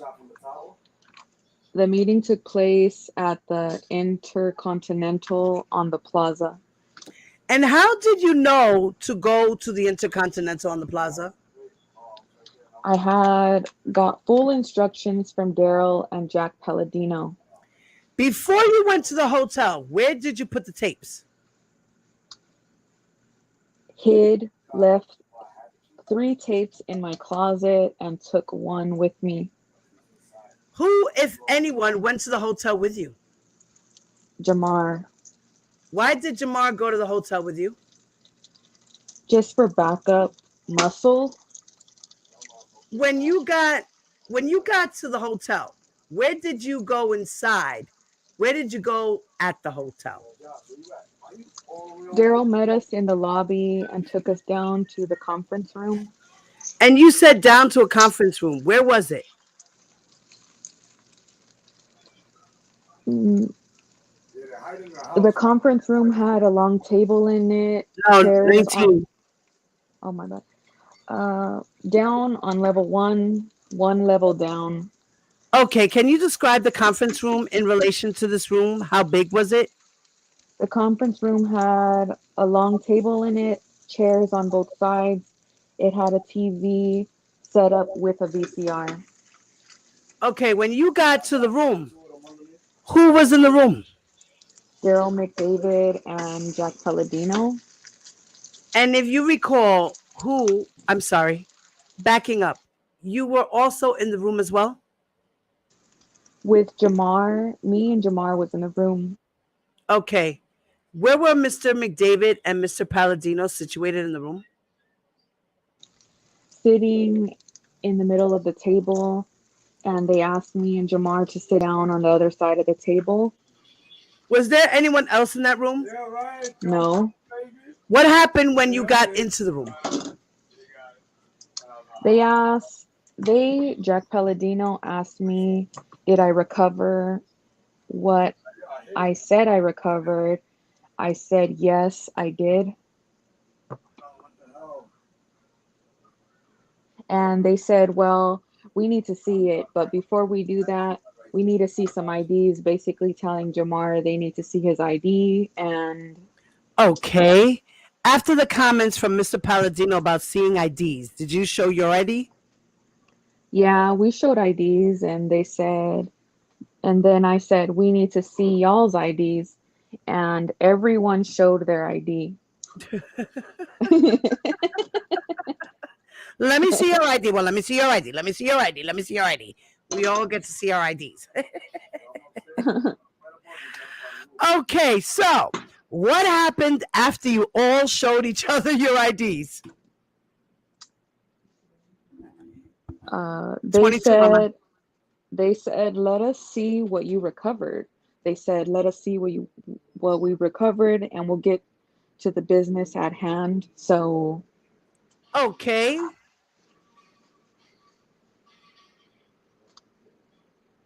Number one, mama. I pulled the tape out from Let's stop there because you said they. Daryl McDavid and Jack Palladino asked me to let them see what I recovered from Atlanta, Georgia. So I said, okay, well, let's get to the business. And they said, before we, Okay, let's stop you right there. When you say they, I just want to be clear as to who is talking.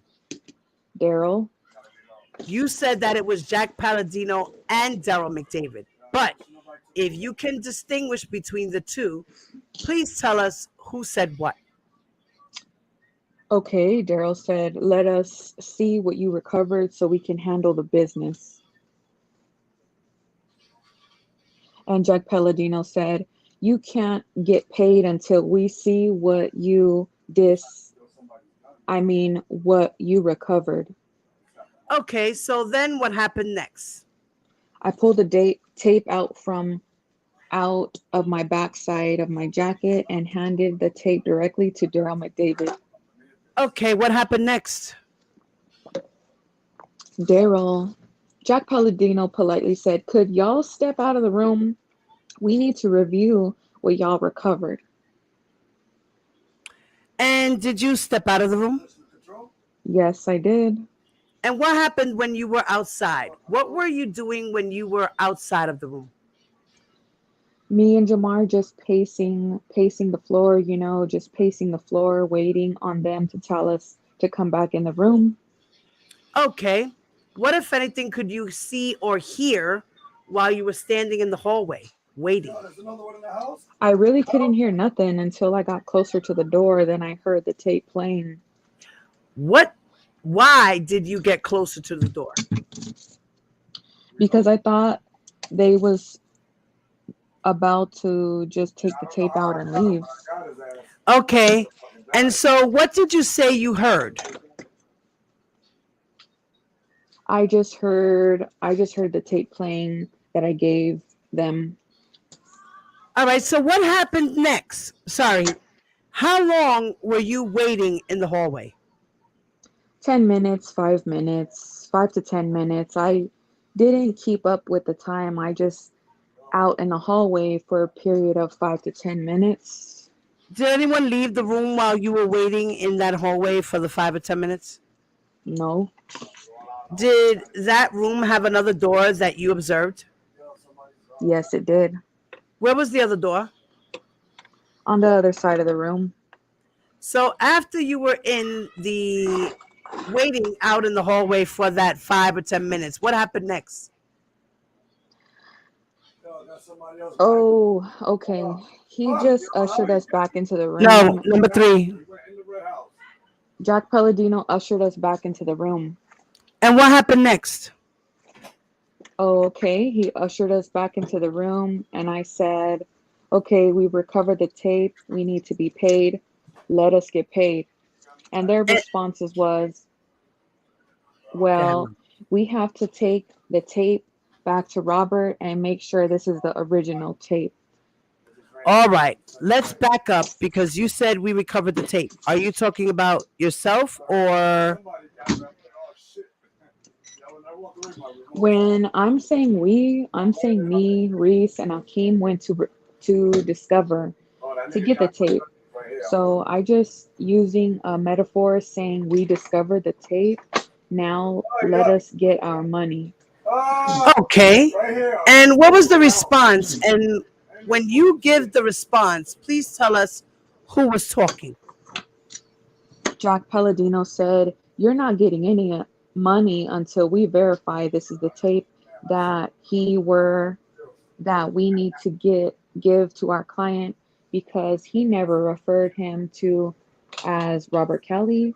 We need to give to our client to make sure this is the tape that he lost. And then me and Daryl started having words, and I said, hey, that wasn't the agreement. The agreement was once I got this tape, y'all pay me my money in full.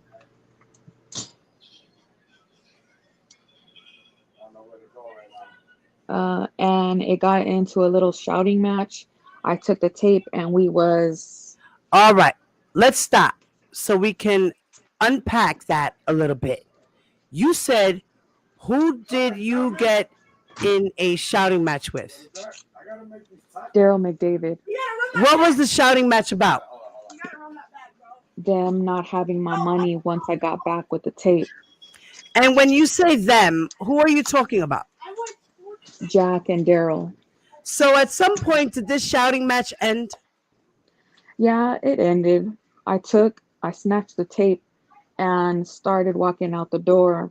And that's when that's when Jack Palladino came back in and said, calm down, calm down. We're not saying we're not going to pay you.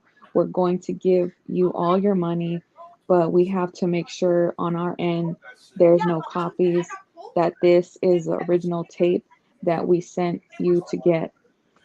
Okay, so where was this conversation with Jack Palladino happening? It started on the steps coming down, and then he said, let's get down to the room and let's talk.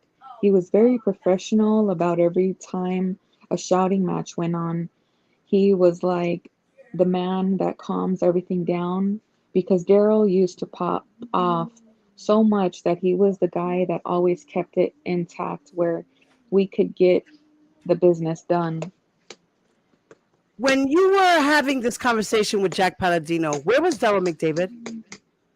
Standing right there, frowned up. Huh.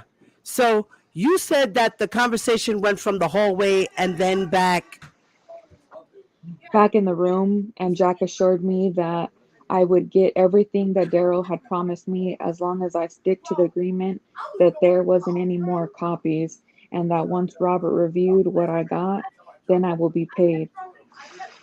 Okay, so once you went back into the room, did you give them the tape? Yes, I did. What, if anything, did you receive in exchange for the tape at the time, at that moment in the room? Nothing. So after you handed over the tape, let me back up. Who did you give the tape to? I put the tape down on a table and Daryl picked it up. I never handed it physically to him. What happened after you put the tape on the table? What did you do next?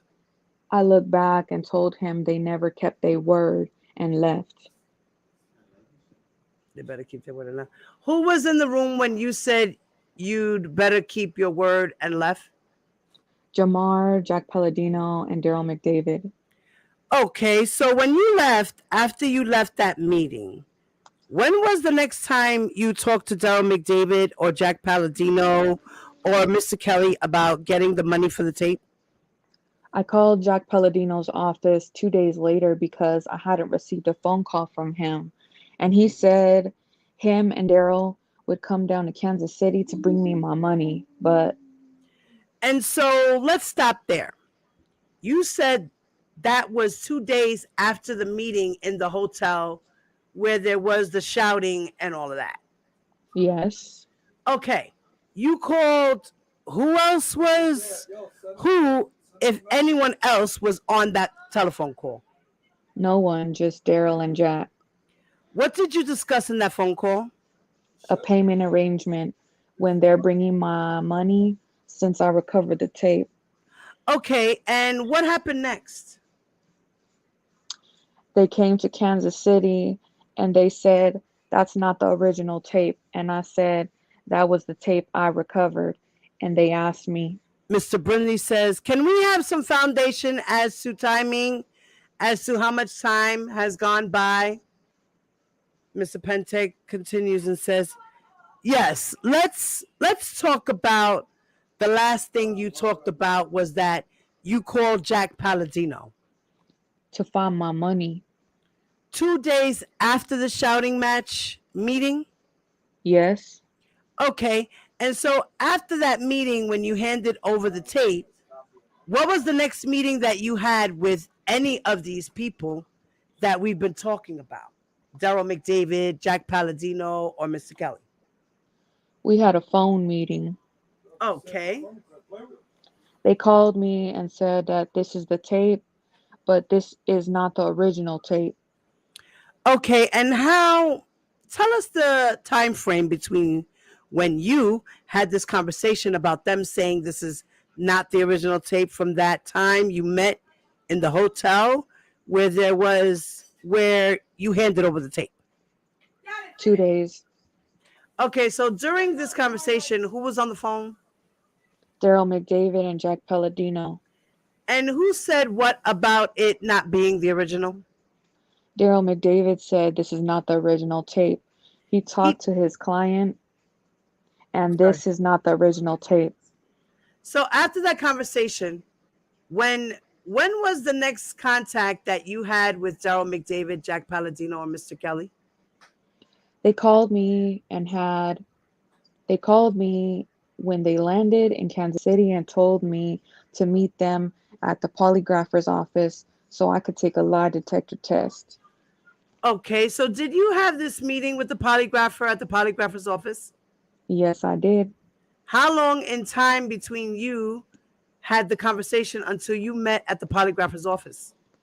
It was like a week time period because I kept calling and threatening, like, man, you'd all better give me my money. I'm serious. You'd all better give me my money. So it happened within a week. Like, it's so long ago, I can't remember, but it wasn't like within a week. Okay, where did this meeting take place? What city? It took place in Missouri, Kansas, Mission, And Kansas. who, if anyone, did you bring to the meeting with you? No one, What, if anything, did you bring to the meeting with you? nothing. What happened? So when you got to the meeting, who was there? Jack Palladino, Daryl McDavid, and a polygrapher. Do you know the polygrapher's name? No, I don't. No, I do not. Can you describe that individual? He was a white male, probably in his 40s or 50s. Okay, so what happened when you entered the room? I entered the room. The polygrapher said he's going to ask me some questions. He put something on my fingers or my hand. I can't remember how he did it, and asked some questions. I guess I passed, but Daryl came in the room and have him to ask me some other specific questions. All right, let's back up for a second. So when you go into the room and you're with the polygrapher, who else is in the room when he starts to do this test? No one's in the room. Okay. He walks out of the room. Once he finished, tells them I passed because I could hear him. And Daryl said, well, we have more questions that we want for you to ask him. And he told the polygrapher, and he had asked me like 3 or 4 more questions. And he came back in the room and said he passed. Okay, so when you were sitting with the polygrapher, just you and him in the room, what was the nature of the questions that the polygrapher was asking you about? Questions: who was I am? Did I make any copies of the tape? Have I shown the tape to anyone? Does anyone else I know have a copy of the tape? That was it. So when the polygrapher left the meeting, who did you have any meetings with or any interactions with Daryl McDavid or Jack Palladino right there after the polygraph examination? Yes, I did. Daryl specifically said it takes a day or two to get some cash. We'll give you a call because he can't just go to the bank and pull out all of this kind of cash out, which was mumbo jumbo. I kind of knew. He said, we'll give you a call in a day or two. Did you receive a call in a day or two from either Jack Palladino or Daryl McDavid? And who did you receive the call from and when? I received the call from Jack Palladino, and Jack said, we'll be here to pay your money. Bring the other tape that you have because we through our investigation we know you have another tape. So bring that tape. Let's get this over with so you can get paid and we can move on with this. And I said, sure. Okay, did you have another meeting then with either Jack Palladino or Daryl McDavid? Yes, I did at the Hyatt Regency Motel. And tell us the time between you sat for this polygraph examination and you met at the Hyatt Hotel. How much time had passed? A couple of days. And who, if anyone, went with you to the Hyatt Hotel? Jamar went with me to the hotel. And when you got to the hotel, where did you go? Up to a suite that Jack Palladino and Daryl had got out for us to meet at. When you got to the suite, who was in the room? Daryl, Jack, and some other black guy. I'm sorry, I didn't hear you. Daryl, McDavid, Jack Palladino, and a black guy. I didn't know who the other black guy was. When you went up to the room, who, if anyone, was with you? Jamar. And did Jamar go inside the room with you? Yes, but they made him stand at the door. Can you describe the suite, the size of it? When you walk into the room, you had a table and a couch and a bed. It's like another a bigger room than like a mini suite where you'd have a couch, let out bed, and then you go to the right and then you walk through a little door and there's a bedroom. So I just assumed it was a suite. I don't know. I'm just using that as a metaphor. Okay. Okay. When you walked into the room, where were McDavid and Mr. Palladino situated? McDavid was standing with his arms folded by the window. Jack Palladino greeted us, and the black guy put his gun on the bed. He Oh, made sure that when we came in, we see he had a gun, and he put it on the bed. okay. What happened once you got into the room?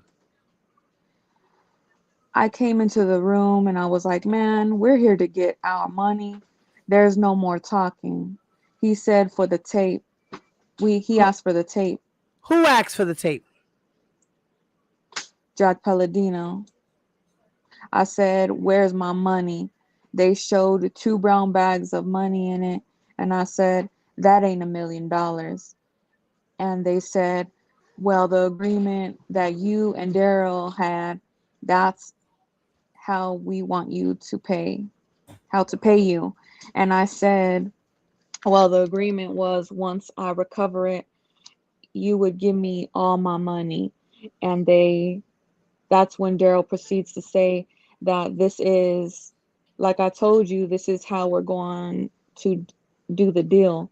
We're going to pay you X amount of dollars every odd year until Rob goes to court due to statute limitations or police, or he gave me some kind of rinky-dink excuse on why he was going to pay me and not pay me all my money. It was all, are you with me? Are you Rob's friend? I said, yeah, I'm Rob's friend. He's like, well, you would do him like that? I said, no, I wouldn't do him like that. But he had an agreement. We had an agreement. Okay. So did you leave after you saw the money in the bags? What happened next? Daryl continued to tell me there's 150,000 with an extra 50 for your expenses. And Chuck shook my hand. Forget about going to pay you, man. We're going to get you all your money. I talked to Rob. You know that's your friend. He loves you. He appreciates what you did. We're going to give you all your money. And I just took it at his word that he was. Oh, Okay, and what did you do after that? Did you hand? What, if anything, did you do? I handed the tape. Let me finish. Okay. What, if anything, did you do with what you brought to the hotel? I took it out my Took out what? I took out the other tape out of my back pocket. Well, between my pants and I didn't give it in the pocket, but just sitting on my back between my pants and my butt cheeks. Pulled it out and handed it directly over to Jack Palladino. Ew, I wouldn't have taken that tape. I would have been like, sterilize that shit. Okay. And what happened after you? Did you leave the room after that? Yes, I left the room with one bag of money. When you left the room, did you, at some point, did you count how much money was in the bag? Counted the money, getting on the elevator, going down. How much was it? 75,000. Say that again. 75,000. And how was that money? Was it cash or check? All cash. So at this point, did you believe that you were still owed money towards this $1 million agreement that you thought you had? Yes, I was. Okay, so based on the timeline that you had been given out to us, that meeting at the Hyatt was in the late 2001 or early 2002. Is that correct? Yes. What did you do, if anything, in the mid 2002 to attempt to get the money you believed you were owed? Well, can I back up just a little bit to tell you? No, we're talking about in mid 2002. Oh, okay. What, if anything, did you do to attempt to get the money that you believed you were owed? Filed a lawsuit. And if you can recall, who did you sue? R. Kelly and Daryl McDavid, I think. I'm not for sure. I think I sued R. Kelly. What was the result of that lawsuit? They settled with me immediately after I filed the suit. Okay, and were the terms of the settlement agreement that you received money? Yes, I had got phone calls once I filed the lawsuit from Daryl McDavid and Jack, and they said they will make sure I get my money. Sorry for the miscommunications and all, but just like you don't trust us, we don't trust you. Okay, so my question was, how much money did you get pursuant to that settlement agreement? $100,000. Okay, and so after receiving that $100,000, did you still believe that you were owed money? Yes. The balance of the 1 million that you believe you were owed? Yes. Okay, and what was your understanding of how you were going to get that balance of money that you were owed? Back to Daryl's agreement that I would be paid every odd year up to Rob gets to court, and then what's ever left, the balance would be paid to me. It was like 100,000 every other year until Rob goes to court, and then I would be paid the balance. Okay, so after your lawsuit settled, did you continue to receive payments in that year again? We're still just talking about, sorry, in 2002 and in 2003. Did you continue to receive any payments No. that you believe you were owed? Okay.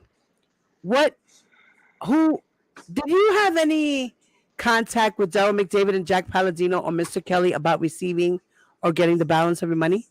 Yes. In 2003? Yes. Who did you speak to and when? I spoke to Daryl McDavid about getting my money in 2003, and Who? he, Stop right there and tell us how you had this conversation. Was it telephone or was it in person? yes, it was on the telephone. Okay, and who called whom? I called Daryl. Okay, and what did you say during this conversation in 2003? Daryl, you missed your payment. As you agreed every odd year, I was supposed to get paid a certain amount of money, and you haven't paid me. Okay, And what was the result of that telephone call? What happened? Daryl said it takes days to get some money, so he would pay me. Okay, and so what happened after the phone call? After the phone call, about I can't remember how much time had passed, but I met with Daryl and he gave me some money Where did you meet with him? in Chicago, And you said you couldn't recall exactly how much time had passed, but are you talking weeks, months? a couple of months, Yeah, I can. And where in Chicago did you meet? at a hotel downtown, Did you meet inside the hotel or outside the hotel? always outside the hotel. He would tell me what hotel it was, and I would when I get to the hotel, he would call me and say, "We outside. Just come outside, walk to the right." He would be in a car and handed me the money. So when you got to this hotel, who was who, if anyone, was with you? I was by myself. Okay. And who did you meet with? Daryl McDavid. Excuse me. And who, if anyone, was he with? I don't know the driver of the car. I don't know who the driver was. And what happened during this meeting? He just gave me some money. He gave me a bag of money and just gave it to me. I walked up to the car and he gave me some money. What happened after you got this bag of money? I just left and came back to Kansas City. Did you count the money? Determine how much it Yes, was? yes, I did. I'm sorry. Yes, I counted the money. How much was it?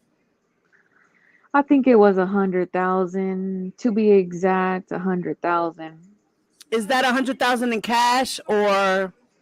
cash. So this meeting you said took place in Chicago. Yes, it took place in Chicago. And did you return to Kansas City immediately after you got the money? Yeah, that night I drove down there. So, yeah, that night I just left there and I drove back to Kansas City. Okay, and so again, in 2003, did you have any further conversations with either Jack Palladino, Daryl McDavid, or Robert Kelly about your arrangements regarding recovering of the tape? 2003? Yeah, I think after he paid me that one time, I can't recall. Okay. Were you contacted to recover another tape? Yes, I was. Who contacted you and when? Daryl McDavid and Jack Palladino contacted me probably at the end of three or the beginning of four about the tape that Lisa, Robert Kelly, and the same young lady was involved in. How did this conversation take place? He wanted me to come to Chicago. Daryl McDavid said we wanted to come. We was having something to talk to you about recovering another tape. And so my question is, so where did the conversation take place? The conversation took place on the phone, but are you talking about when I got to Chicago? Sorry, backing up. On the phone call that you said happened, you said at the end of '03 or the beginning of '04. Number 12. Nuni? Nuni? Did she get a phone call? Nuni? All right, she went blank. Oh, I hear somebody in here. Hold on, whoever that is. Oh, Nuni came back. Okay. My bad. It's okay, baby. I figured you probably got a phone call or something, right? No, I accidentally pressed the X. Okay. Go ahead, Mama. You're on line 12. Right somewhere in there. And who called you? Daryl McDavid called me. What was said on the who, if anyone else was on the telephone call?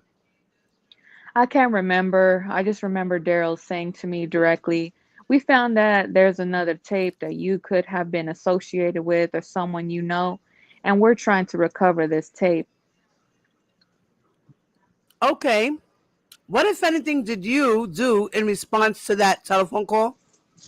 I said, "If I have to recover another tape, you got to pay me another $1,000,000. What did you do, though, in response to that telephone conversation? Hung up on met, tell him I'd come to meet him in Chicago. Did you go to Chicago? I did. And when you arrived in Chicago, who did you meet with? Daryl McDavid, June Brown, and Robert Kelly. Where did you meet? At Robert Kelly's house. Where was this house? Olympia Fields, Chicago. Had you been to this house before? No. How did you get to the house? Drove. Miss Judge interrupts and says, "I'm sorry, I didn't hear that answer." I drove. Thank you. You do need to move forward a little bit. Okay, I drove. How did you know where to go? I followed Daryl McDavid. From where to where? From? We met downtown at a restaurant. He gave me an address where he would be, and then I followed him from there. And who, if anyone, was with you? No one. Okay, so when you arrived at Mr. Kelly's home in Olympia Fields, what did you do? I went, let's back up. That time when I went and met with Daryl and June, it was at a studio. Okay, this is the end of 2003, the beginning of 2004. Yes. Okay. This is when he asked me about the tape with Lisa, Robert, and a young lady. Okay, so Ms. Bongine says, "I'm going to object to the foundation about that conversation." Mr. Brindley says, "I agree." Ms. Judge says, "Ditto." Mr. Brindley says, "I need to understand whether it's that conversation is now replacing the other one he was talking about." Ms. Bongine says, "Who is the they now?" Mr. Brindley says, "Yes, agreed." Okay. Okay, so we're going to talk about then this conversation that happened at the end of 2003. Yes. Beginning of 2004, when you were approached about a tape with Lisa. Yes. Mr. Kelly Yes. and this young woman. Yes. Okay, so how many, just to be clear, how many conversations did you have about this tape? Several. Okay, let's talk about the very first one, okay? Okay, the very first. Tell us where this occurred. The very first meeting happened in Chicago at the studio Okay, that Daryl had me meet him at. okay. Ms. Bongine says, "Is that the meeting or the conversation?" Mr. Pentek says, "He said a meeting in a studio." Yes. Mr. Pentek says, "In Chicago Yes. with Daryl McDavid?" Yes. Okay. Is that where we are? Yes, we are. At the end of 2003, beginning of 2004? Yes. And this is the first of several conversations that you said that you had about this tape with Lisa Van Allen. Is that correct? Yes. Okay, so in the studio, Bongine interjects and says, "So the telephone call didn't happen?" Mr. Pentek says, "Your Honor, can I direct the witness, please?" Oh, why don't you wait until the cross-examination? Back now, as I understand it, this replaces the other conversation? Yes. Go ahead. Okay, go ahead. Miss Judge says, I just want to ask, can you ask your witness not to speak at the same time you're speaking because I can't hear both? Yes. Miss Judge says, to clarify, can we refer to this tape as the Lisa Van Allen tape? Sure. Okay. All right. So we are, again, end of 2003, Yes. beginning of 2004. Yes. You are at the studio in Chicago. Yes. Okay. We're talking about Lisa, the Lisa Van Allen tape. Yes. Okay. Who are you meeting with? June Brown, Daryl McDavid, Robert Kelly. Okay. What was the conversation? And when you tell us, you need to say who was speaking and who said what, okay? Okay. They said there's another tape out there that we have. Just, Oh, Daryl said there's another tape out there that we have discovered that is still missing. okay. And what was your response?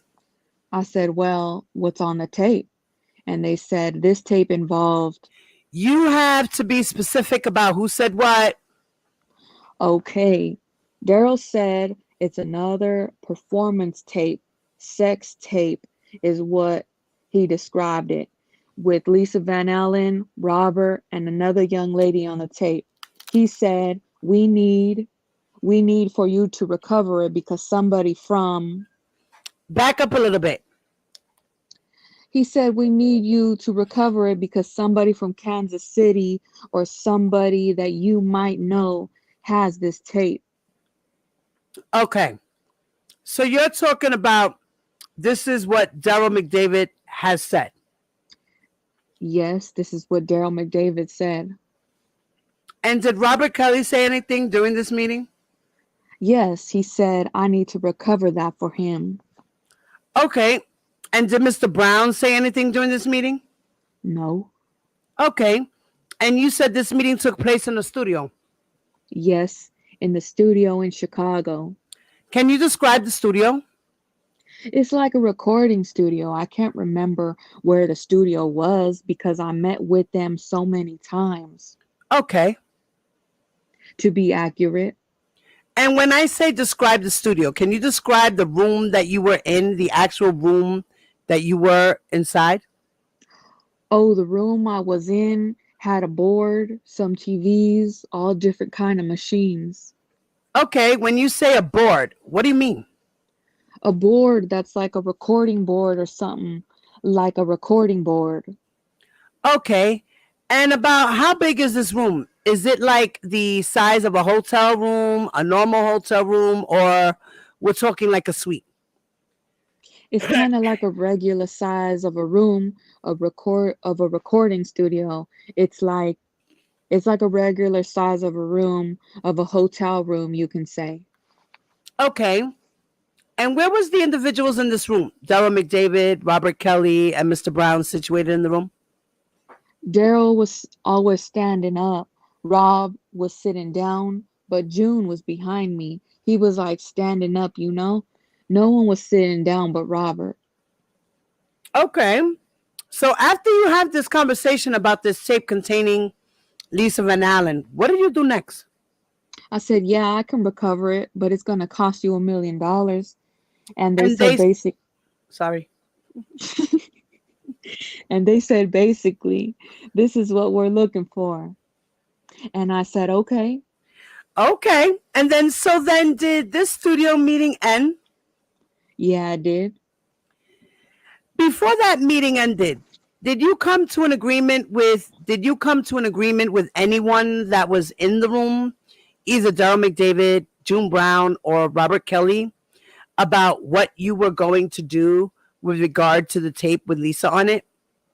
Yeah, I said I'll try to recover it. And if I can recover it, then y'all got to pay me for it. That's what was the end of the meeting. That was the end of the meeting? Yes. Okay. So that was the studio meeting. You said that you had at least 2 meetings about this topic. Which is this tape with Lisa Van Allen. Uh-huh. That's the studio meeting. Uh-huh. You had testified earlier about a meeting in Olympia Fields. Yes, that was. Okay, so let's talk about the time that had passed between the studio meeting in Chicago and the meeting in Olympia Fields. How much time had passed? Oh, I can't remember how much time passed. Are we talking weeks, months, years? Weeks. Okay, so again, this is still at the end of 2003, beginning of 2004. Or are we fully into 2004 at this point? It's been a long time. I don't know to say the year, but I just remember having the meeting. Okay, so you were starting to describe the meeting that took place in the Olympia Fields. Uh-huh. Mr. Kelly's Olympia Fields house regarding this tape with Lisa Van Allen. Yes. Who was at that meeting? Just me. Okay. And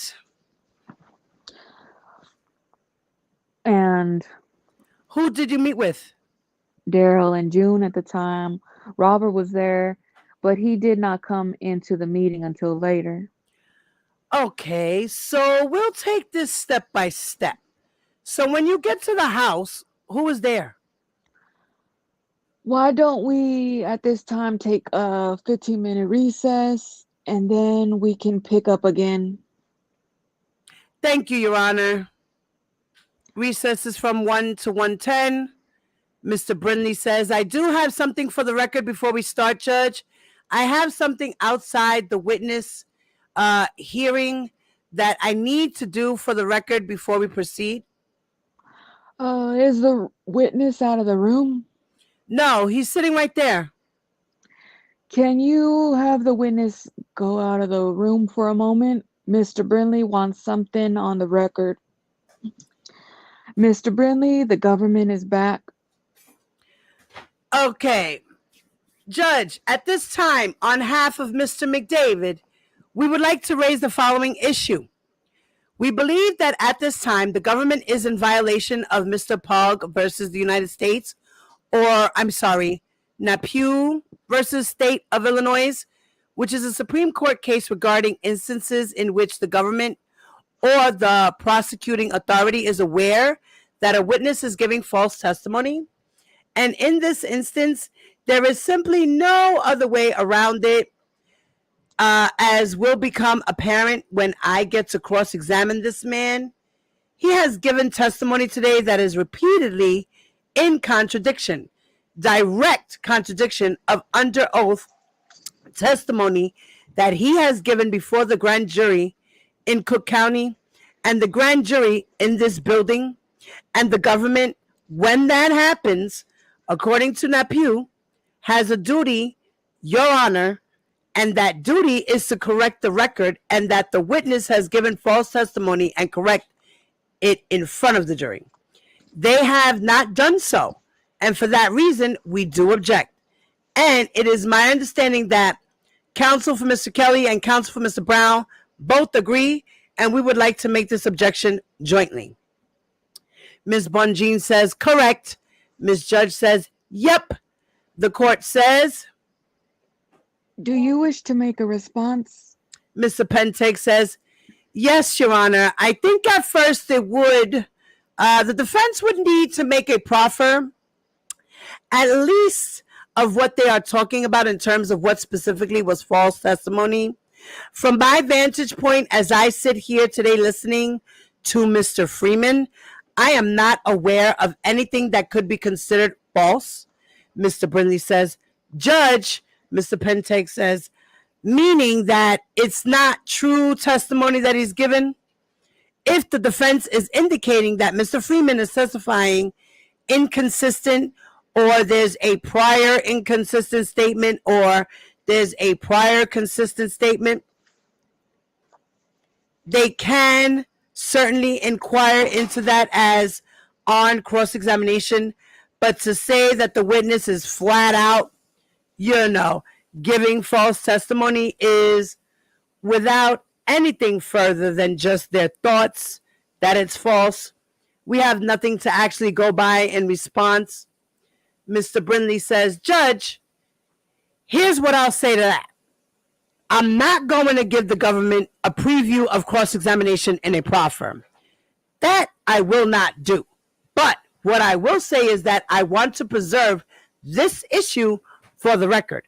And throughout the course of examination, once you've seen what I have to offer with this gentleman, Mr. Freeman, then afterwards, we can discuss at that time whether or not, the judge says. All right. In other words, your objection is premature. Mr. Brindley says, well, I'm making it for the record now, but...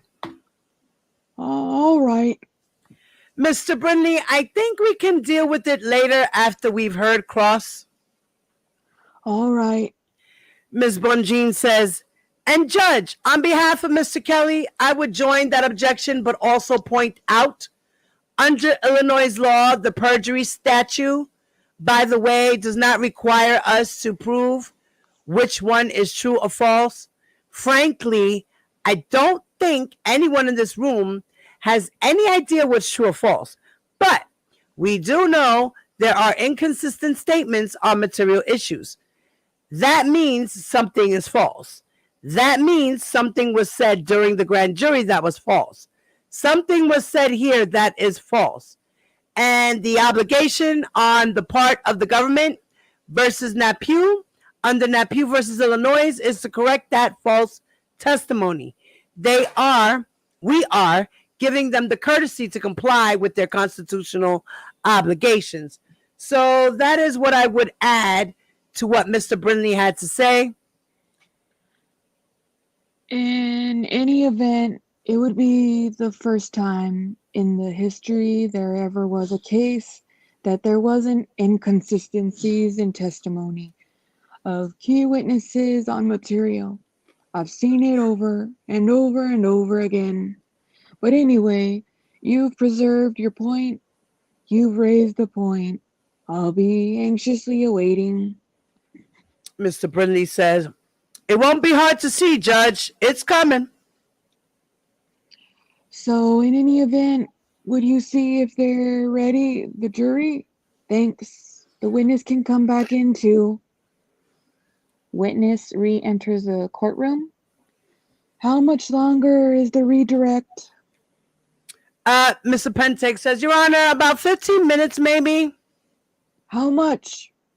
About 15 minutes, 20 minutes, give or take. All right. Then Mr. Brindley will take 15 minutes and then... Mr. Brindley says, yes, Judge. If we get around to like 1:40, 1:45, I'd prefer to just start tomorrow than try to do 15 minutes. Well, we'll see how far we get. Okay. We're ready for the jury. Proceedings heard in open court. Jury in. Please be seated. Mr. Pendig? Yes, thank you. Oh my God. Okay, Mr. Freeman, we had left off. You were talking about these couple of meetings that you had recalled discussing this tape with Lisa Van Allen. Yes. And so we had just talked about the meeting in the studio that you had with Robert Kelly, Daryl McDavid, and June and Milton Brown. Uh-huh. And so you had tests. We had gotten off track because you had testified about a similar meeting that occurred in Olympia Fields. Uh-huh. So to make your testimony and the record clear, uh-huh, about how long was the meeting that you had in the studio from the meeting that you had in Olympia Fields? A couple of weeks. Okay. You have to move a little bit closer. We can't hear you. Let me bring it down here. A couple of weeks. Okay. And how was it that you came to go to this meeting in Olympia Fields? What preceded in its terms of a phone call or anything like that? A phone call from Daryl McDavid. And what was said in that call? I need you to come back to Chicago. Okay, and so did you then travel to Chicago? Yes, I did.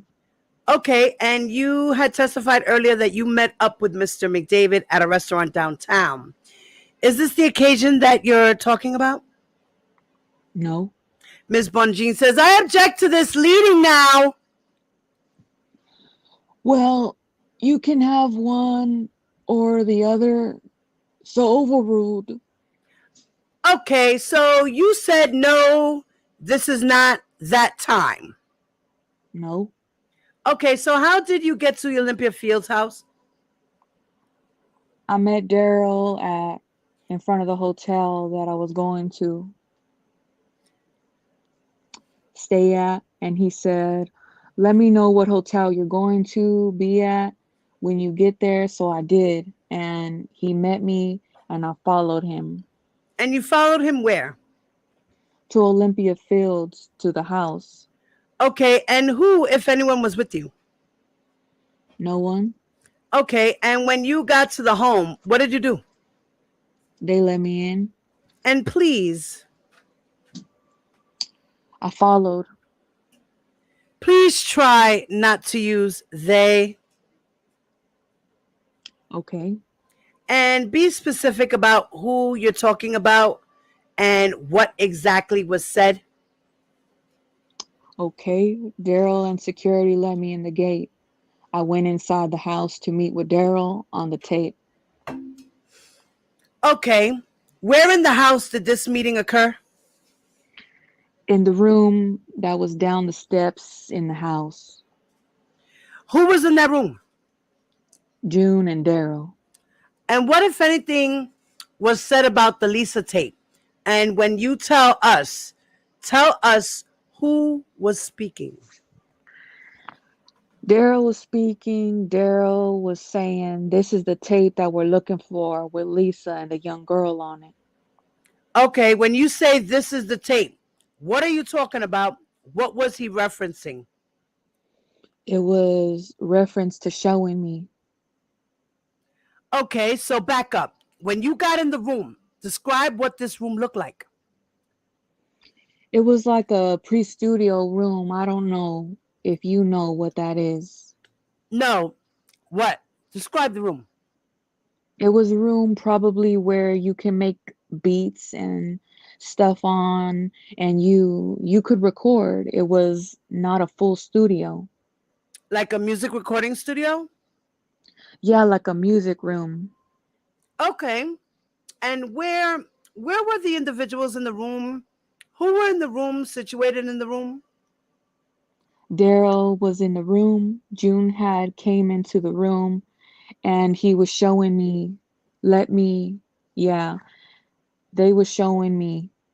Well, my question just was, Okay. where were the people that were in the room situated in the room? Daryl was, walked me in the room. June came in the room behind me. Okay. Who else, if anyone, was in the room? At the time, no one. Okay. What happened when I say what happened? Describe the people's actions in the room after you walked into the room. When I came in the room, Daryl was like, "If you can recover this," because someone they left in Kansas City had a different tape to recover. They really needed me to recover the tape. Okay. And so, can you just tell us what happened? Like, who did what Okay. in the room? Come in the room. Me and Daryl discussed what happened in the room. Daryl showed me a piece of a tape, and Stop. How did he show you a piece of a tape? I don't know if it was already queued up on the TV or not, but the tape, the little part of the tape came on, and he showed it to me. I can't remember if someone pushed the tape in or if someone turned something on. I just know that Daryl showed me this is what he was looking for because somebody in Kansas City has it. Okay. You're saying you saw a part of a tape. A different tape. How do you know it was a tape? I don't know if it was a tape. I just seen on video screen Okay. of what he wanted me to recover. Okay. And what did you see on the video screen that he wanted you to recover? About 10 or 20 seconds of a girl laying on a bed, another girl having oral sex with her, and a guy behind her. And who, if you were able to describe these individuals, who are they? The girl on the bed was Lisa Van Ellen. The girl on the bed was a young girl depicted in my video. The girl was eating her out was Lisa Van Ellen. Oh, And wow. and the guy behind Lisa Van Ellen was Robert Kelly. Oh, wow. I cannot. Mm. So Lisa was eating Rashana and Kelly was digging Lisa Van Allen from the back. Wow. What a video. Lord of mercy. And when you say the girl depicted in my video, what are you talking about? The video they sent me to Atlanta to recover the 14-year-old girl. Oh, God. Okay. And so was there sound in the video? Could you hear anything? No, I didn't hear no sound. When that video was playing on the screen, where were the individuals in the room situated? Daryl was standing right there by me looking, and I don't know. June was in the room, but he wasn't, I don't know. He was behind me, so I don't have eyes behind me. Okay. And so after the snippet of the video showed, you said it was 10 seconds or so. What, if anything, did Mr. McDavid say? He said one of the group members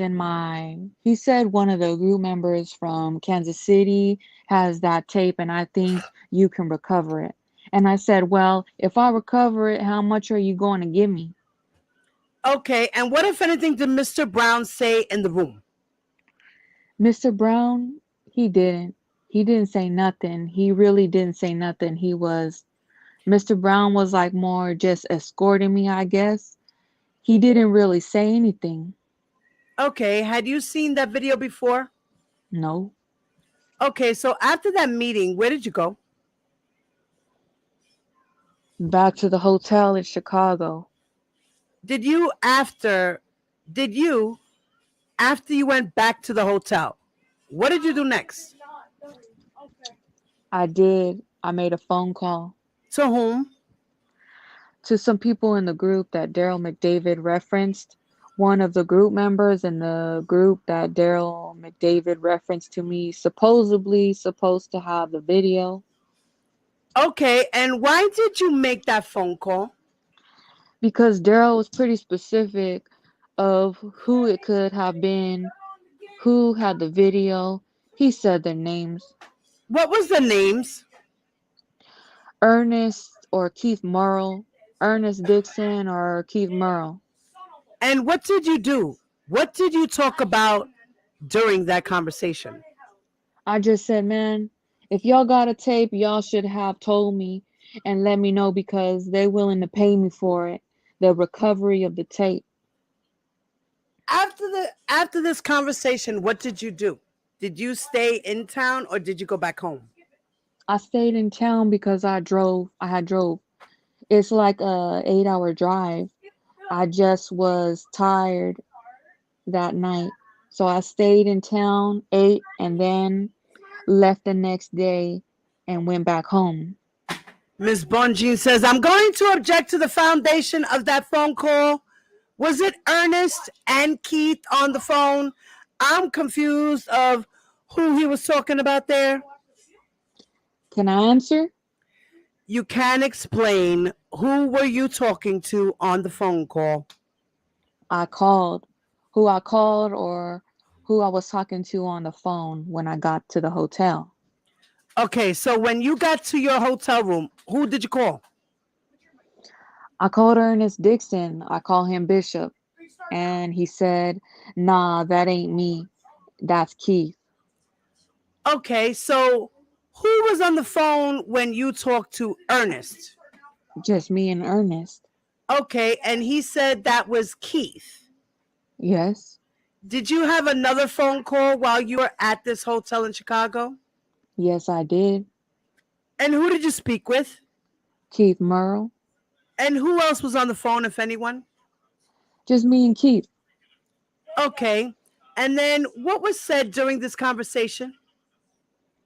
Keith Merle said, yeah, Lisa sent him a tape of R. Kelly with a young girl, Lisa, and Robert Kelly on it. And Lisa wanted to get rid of the tape because she's on the tape having sex with a young girl and she don't want it out there. Okay. After these conversations, did you eventually make your way back to Kansas City? Yes, I did. And when you got to Kansas City, did you have any follow-up conversations with either Keith or Ernest regarding the tape?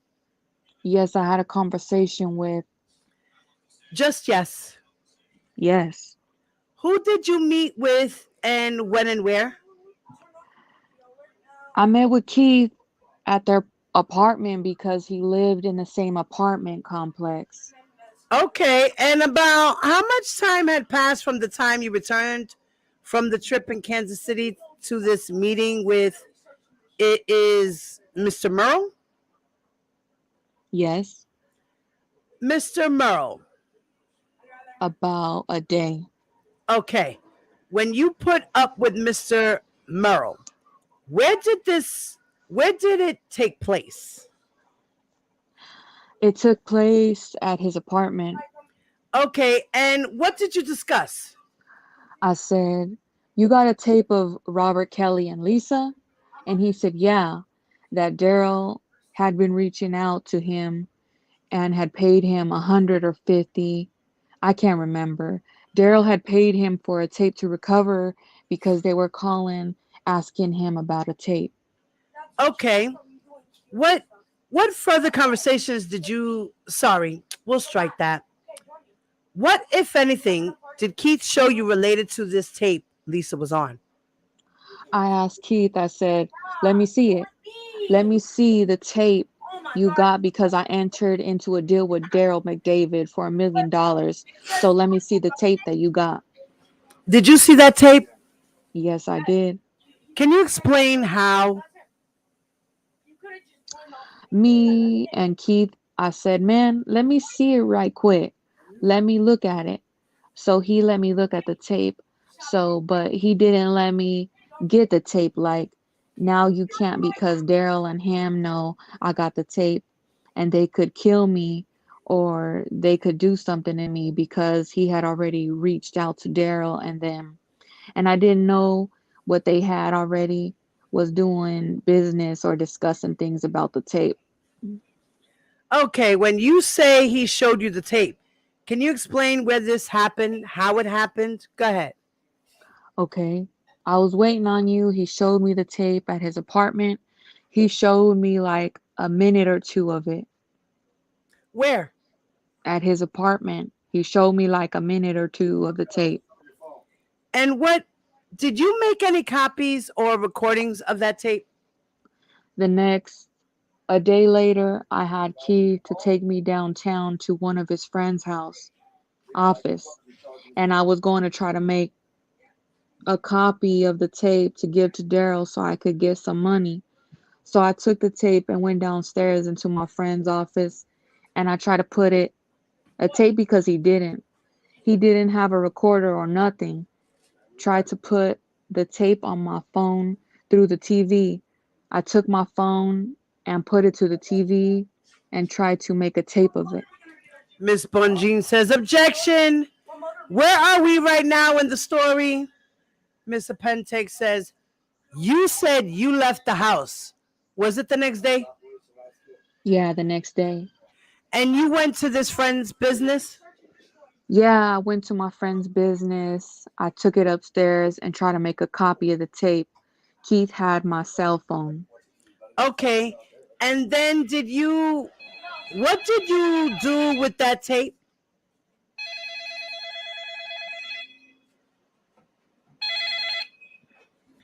And what did you do with that tape? What are you telling me to start it? I'm not the fucking leader. Where are you? Wait. Hold on one I think second. Wait a minute. Oh, what did you do with that tape? Did you give it back to Keith? yeah, I gave back the tape because Keith had said he had entered into a deal with Daryl and Rob and them to get his money, so Okay, give me a second. I'll be right back.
All right, sorry about that, guys.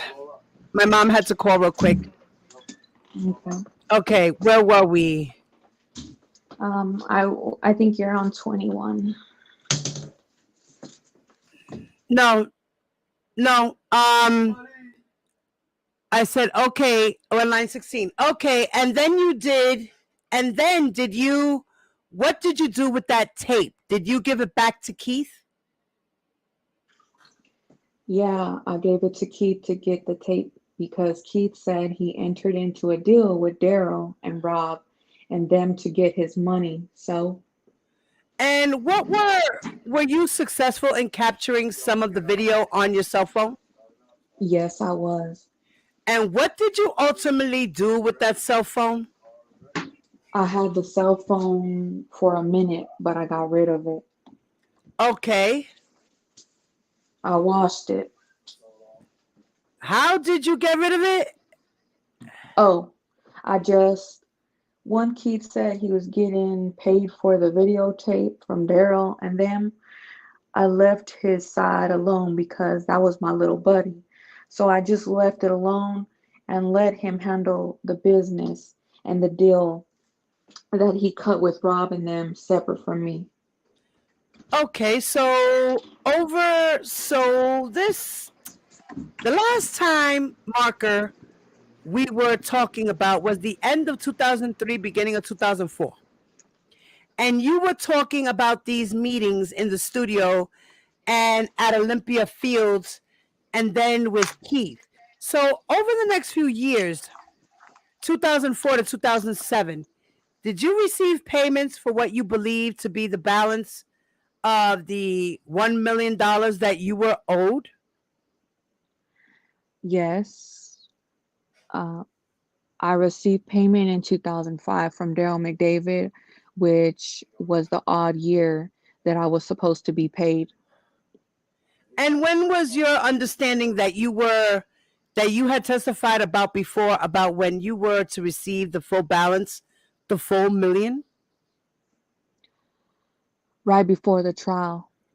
Okay. And did you receive any further payments right before and the trial? Just to be clear, what trial are we talking about? The trial that happened in 2008. And whose trial? R. Kelly's trial. Okay. And so leading up to the trial, did you receive any further monies from with respect to this agreement that you had? No, I missed the payment in 2007, which was the next odd year. I made several phone calls to Daryl, and Daryl was just lying, giving me all kinds of excuses of why he couldn't pay me. He said Rob had have a different attorney, and the attorney said don't pay me. Okay. So in 2007, so yes, in 2007, so the payment has been missed. So in mid 2007, did you have occasion to meet with Mr. McDavid or Mr. Kelly related to this 1 million, the balance of the $1 million that you received? I mean, that you believed you were owed? Yes, I had met with Robert Kelly after a concert, and Okay, let's stop. When in 2007 did this occur? I can't remember the exact date because it's so long ago. And he said, Was it in the middle of the year? Was it warm? Was it cold? I can't remember because I just remember we were in a arena.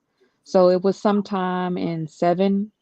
He said he assured me that Daryl was going to take care of it. So wait a minute. Where did this conversation take place? And who were the individuals in the conversation? Just the conversation took place after a concert. Okay, but Huh? where did the conversation take place? Backstage. Okay. Where, what arena, what city? I can't remember because I met him at several arenas trying to get my money. I was following. I was Sorry. I was following the tour. So I would pick tour dates that were close to Kansas City that I could talk to him and try to get my money from him. And he always say, deal with Daryl. Okay, so did this conversation with Mr. Kelly at an arena in 2007, did that result in you getting any additional money? No. Okay, did you have another meeting or any other meetings with Mr. McDavid, with Mr. Kelly or Mr. Brown in 2007 related to the payments that you were supposed to receive? No, but I had a phone calls to Daryl McDavid. Okay. You said you didn't receive any further money in 2007. Is that correct? Not that I could recall. Okay. Did you have another meeting with Mr. McDavid and or Mr. Kelly at the Olympia Fields house? Yes, I did. When did this meeting occur? Meaning what year, what time of year? I can't remember. It was in the end of 7 or the beginning of 8 before the trial. It was right before the trial. Okay. Why do you recall that there's a meeting that took place right before the trial? Because after he missed the payment in 2007, me and Daryl used to have phone calls, and Daryl called up being cocky, and I said, I have to wait until after the trial, like he said. So I immediately threatened him and said, I'm coming to Chicago, basically. Okay. And when you got to Chicago, who did you meet with when you arrived in Chicago? When in Chicago, I met with Daryl McDavid at the place, not the Hard Rock. Oh man, I met with Daryl it's a place they have concerts, and Was the place downtown Chicago? yes. Okay. And when you met with Mr. McDavid, what was the purpose of the meeting with him at this? He said Rob wanted me to see me. What did you two do next? I jumped in the car with Daryl McDavid, or I followed him, and I had people with me at the time. Who was with you? My lawyer and my friend Emmanuel and Bree Smith. Okay, and what was your lawyer? Or was your lawyer's name? James Scott. Okay, you can back up a little bit.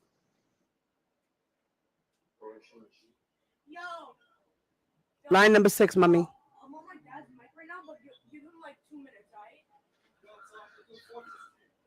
Looney? Give him like Uh-oh, she got a phone call. 2 minutes. Alright? Yeah, my dad like 2 minutes. All right. Start it. He'll probably die a few times before he dies. Okay, so give me a second. I think she got a phone call. No, it was the Wi-Fi. My bad. Oh, okay, it was the Wi-Fi. All right, baby, go ahead. We were on Okay. line 6. Okay, James Scott, my fault. Okay, and so you said that. How did you got in the car with Mr. McDavid, or you followed Mr. McDavid? I think I followed Mr. McDavid. And who was following Mr. McDavid with you? Emmanuel Davis, Reese Smith, and James Scott.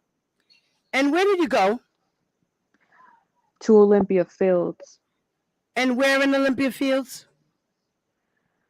To Robert Kelly's house. When you got to Robert Kelly's house, what did you do? They made us park the car again. You can't say they. Okay. You need to say who did what. They made me. You need to say who did what.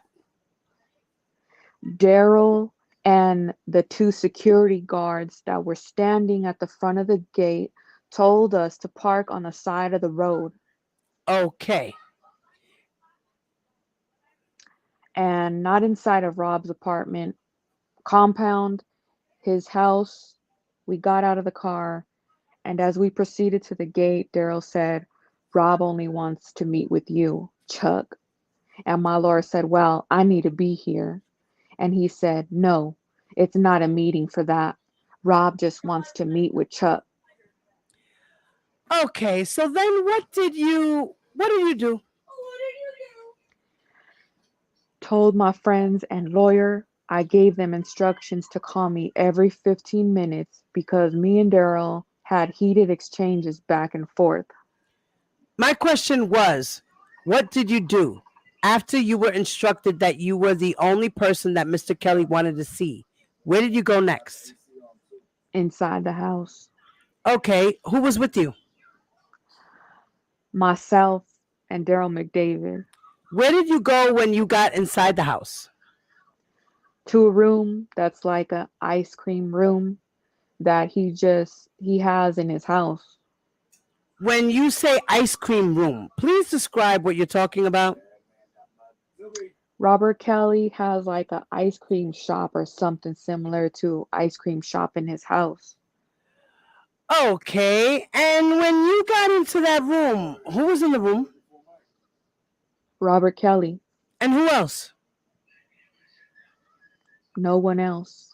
Okay, where did Daryl McDavid go? He disappeared. Okay, so in this room, what conversations did you have with Mr. Kelly? And you have to be specific about what he said and what you said. Mr. Kelly sat down and I said, "Chuck," and said, "Chuck, you know we've been friends for a long time. You know I've always liked you. We've always been cool. And I need you to talk to Daryl and be honest about this tape. You have the authorities contacted you. Have anything? He's going to talk to you, Daryl." All right, stop there. What tape are you talking about? The tape that I recovered. Okay. And I'm sorry, just to be clear, the tape that you recovered in Georgia? Yes. Okay. And he said he wanted to make sure that I wasn't working with the police in Chicago or anything. So you and Daryl are going to go back here and talk, and Daryl will give you instructions on what to do. And once again, I said, "Am I going to get the rest of my money?" And Rob's asked me, "Well, haven't Daryl been paying you?" And I said, "Yeah, Daryl been paying me, but he hasn't paid me what we agreed upon." Okay, stop there. And so, did you have any further conversations about the tape or law enforcement? You're talking about the police that were trying to contact you. Did you have any further conversations about that? Pause for a second, Mama. I gotta use the restroom. Okay.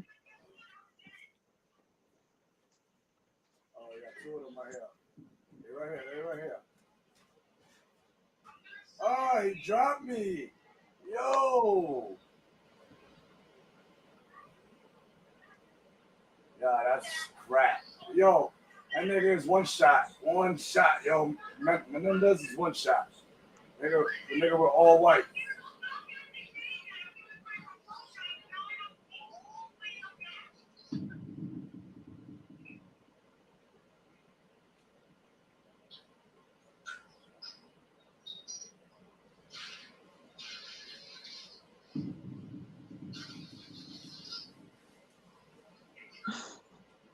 Yeah, boy. I got the buy station marker.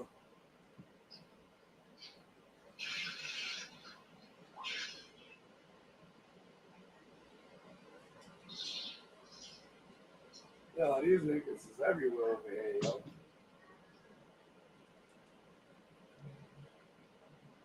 Broke them.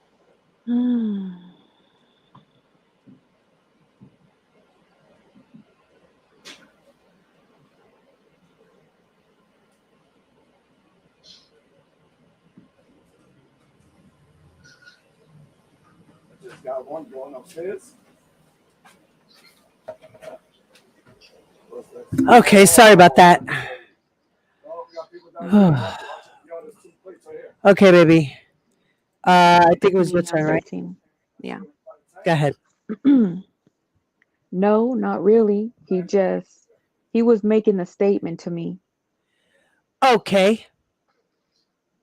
Okay. And then he said, now you can let me get Daryl in here and you and Daryl go talk, man, because I trust you. And I said, well, I'm not going to tell you on. So, and that was the last conversation me and Mr. Kelly had. Okay. To this date, you haven't spoken to him since then. Yes, I did. One Okay. You said that's the last conversation. that we had in the house. Okay. Just to be clear. Uh-huh. And so, did that conversation end? Yes, it did. Okay. And where did you go immediately after you left that conversation? Daryl tells me to come down and around the corner to the bathroom. And I said, for what?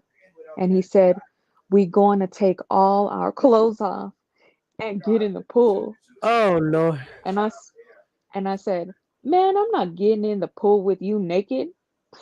And Daryl was like, yeah, we got to make sure you ain't wiring no wire. And I raised my shirt up and I said, I'm not wearing no wire or anything. So Daryl, Okay. So, at this point, where are you having this conversation in the house? right by the rainforest pool that Rob has, and there's a bathroom on the side. Is this outside the rainforest pool? No, it's inside the house. The bathroom is outside. It's in the same room as the pool. If I can remember, it's just a bathroom connected to the pool with the rainforest. Okay. And so, in the end, did you ultimately get undressed at all? Yeah, I took my shirt off, but I kept my shorts on. And And, then me and him went to the pool and I walked down the steps and sat on the thing and put my feet in the pool. He got fully undressed and got in the pool with his shorts on. you said with his shorts on? Yeah, with his underwear because I wasn't going to let him get in the pool naked. Okay. So, what did you then have a conversation around while you guys were at while the two of you were at this pool? Yes. In this pool? Yes, we did. Daryl was like, "You're going to get in the rest. You're going to get the rest of your money just before the trial. You're going to. That's why Rob got you here, to assure you that you're going to get your money. You know, he wouldn't lie to you. He's your friend. That's why we brung you here to talk to him so he could tell you to your face, so he could tell you face to face, you're going to get your money. You're going to get your money, Chuck. Just trust us on this."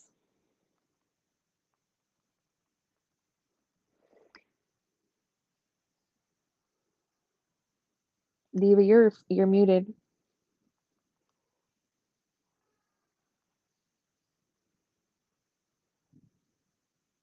Diva, you're muted.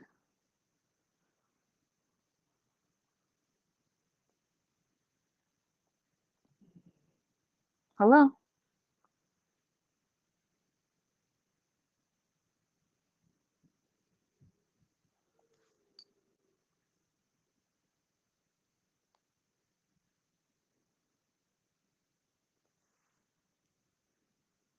You hear me now, guys?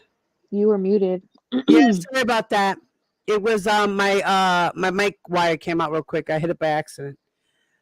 All right, let me repeat that. I got a fucking loadout and I'm shooting them and I died. Okay, so after this conversation, did you get out of the pool and ultimately leave that Olympia Fields home? Yes, I got out of the pool, and then before I left, me and Daryl had another meeting in the driveway What was the conversation in the driveway? Yo, Josh, watch it. Yo, no. that he would meet me tomorrow with some money.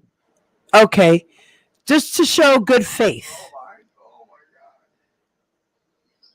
my God. Oh, I'm sorry. I said And okay. just to show good faith. What was your response? All right, call me and tell me where you want to meet at. So on the next day, did you indeed receive a phone call? Yes, Who did you receive the phone call from? Daryl McDavid. And was there anyone else who, if anyone else, was on the call? No one but me and Daryl. And what was the conversation? Daryl was like, "We got some money for you. I'm going to give it to you. Where you at?" And I told him I didn't know the location because me and my lawyer went to eat. But wherever we was, I told him. He said, well, meet us here. We'll meet you there. We'll be in the area. We'll meet you at the car." Like basically stop where you at. You'll see this here and that here, and I'll come meet you. Okay, and did he come meet you? Yes, I did. He did. And who were you with? My attorney, my lawyer, attorney James Scott. And so what happened when Mr. McDavid came and met with you? He called me and told me whoever that I have in the car, let them out at the store, which I did. He pulled up with someone driving, and he said, "Follow me." Okay, did you get that person? Did you get the person that was in the car with you out of the car? Yes, I did. And who did you follow, Mr. McDavid? I mean, and did you follow Mr. McDavid? Yes, I yes, I did. What happened when you followed Mr. McDavid? I like Search and Destroy, but that one just like. As we was proceeding to pull out of the parking lot, he told me to come around because I was driving. He was on the passenger side. So I came around and he said, "Roll the window down." And he threw the bag of money in my car. He threw what? He threw a bag of money in my car. What did you do with the money? You're saying a bag, or how was it? He had a bag. He had a brown bag full of money. And he threw it through my window. And how big was this bag? Are you talking about a lunch size bag? No, a little bit bigger than a lunch size bag, like the envelope bags. Okay, and what did you do with that envelope type bag when it entered your car? I put my car in park, reached, and I got the bag, looked at the money that he gave me, made a circle, went back around, picked up my lawyer, and left. And did you have any discussion with your lawyer about in that moment right then about the money? No, What did you do with the money? put it under my seat. Okay, did you count the money at some point? Yes, I did. And how much was it? 100,000. And how was that money? Was it cash? Was it a check? Cash, 10,000 straps. I'm sorry, what? The money was in 10,000 straps. What does that mean? Like when you get 10,000, it's all in $100 bills. My fault. Okay, so let's move forward in time Okay. to approximately June 2008 during Mr. Kelly's trial. Yes. What, if anything, did you do to try to get the balance of the $1 million that you were owed? I called Daryl back in 2008, right before the trial, and he said, "The trial's about to start, man. I need to get the rest of my money." And Daryl's response was, "All right, I talked to Rob. You're going to get your money. We're going to have all of it." Okay, so we are moving forward to talk about in June of 2008 Yes. during the trial. Uh-huh. What, if anything, did you do during the trial in an attempt to get the balance of the $1 million? After arguing back and forth with Daryl, I decided to hold a press conference. What, if anything, did you do to plan this press conference? I had called. I was just looking in the mirror of everybody that was covering the trial, and I called like a magazine and paper and told them I was going to hold a press conference because I got big information about this case. Okay, and when you say this case, what case are you talking about? I'm talking about the Robert Kelly case in 2008. Who else, if anyone, did you tell about the press conference? Keith Murrell. And what did you do after you called some of the people that you said were part of the press? What did you do? What I did after I called some of the people of the press and let them know I was holding a press conference the next day, I had got a call from June Brown. Okay, the very next day? Yeah, the very next day. Okay, and again, we're talking about in June of 2008. Yes, Okay, and you got a call from Mr. Milton Brown. yes, I did. Who else was on the phone call? Just Milton Brown.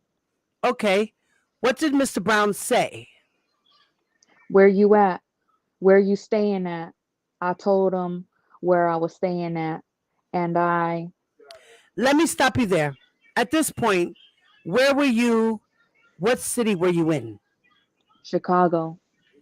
Okay, and so go on. He said you were talking about where you were at. Yeah, I told him where I was at, and he said, "I'm going to pull up on you." And I said, "For what?" He said, "Because Rob wants to talk to you." And I told him where I was at. He told me. Okay, and where were you? I was leaving a restaurant. I can't remember. It had like two or three different restaurants in the building. In what city? Chicago, Illinois. Okay, and did Mr. Brown come and meet you where you were? Yes, he did.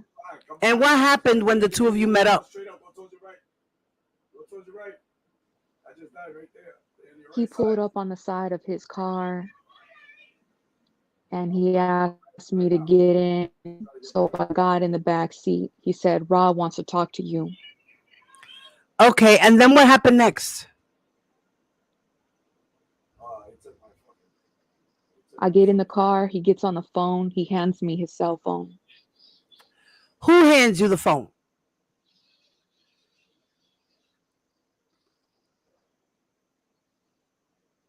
June Brown hands me the cell phone. Who else is in the car? Broke him. The one with the white coat. You Just told me me and don't shoot from June. far, bro. I had to get my gun. Okay.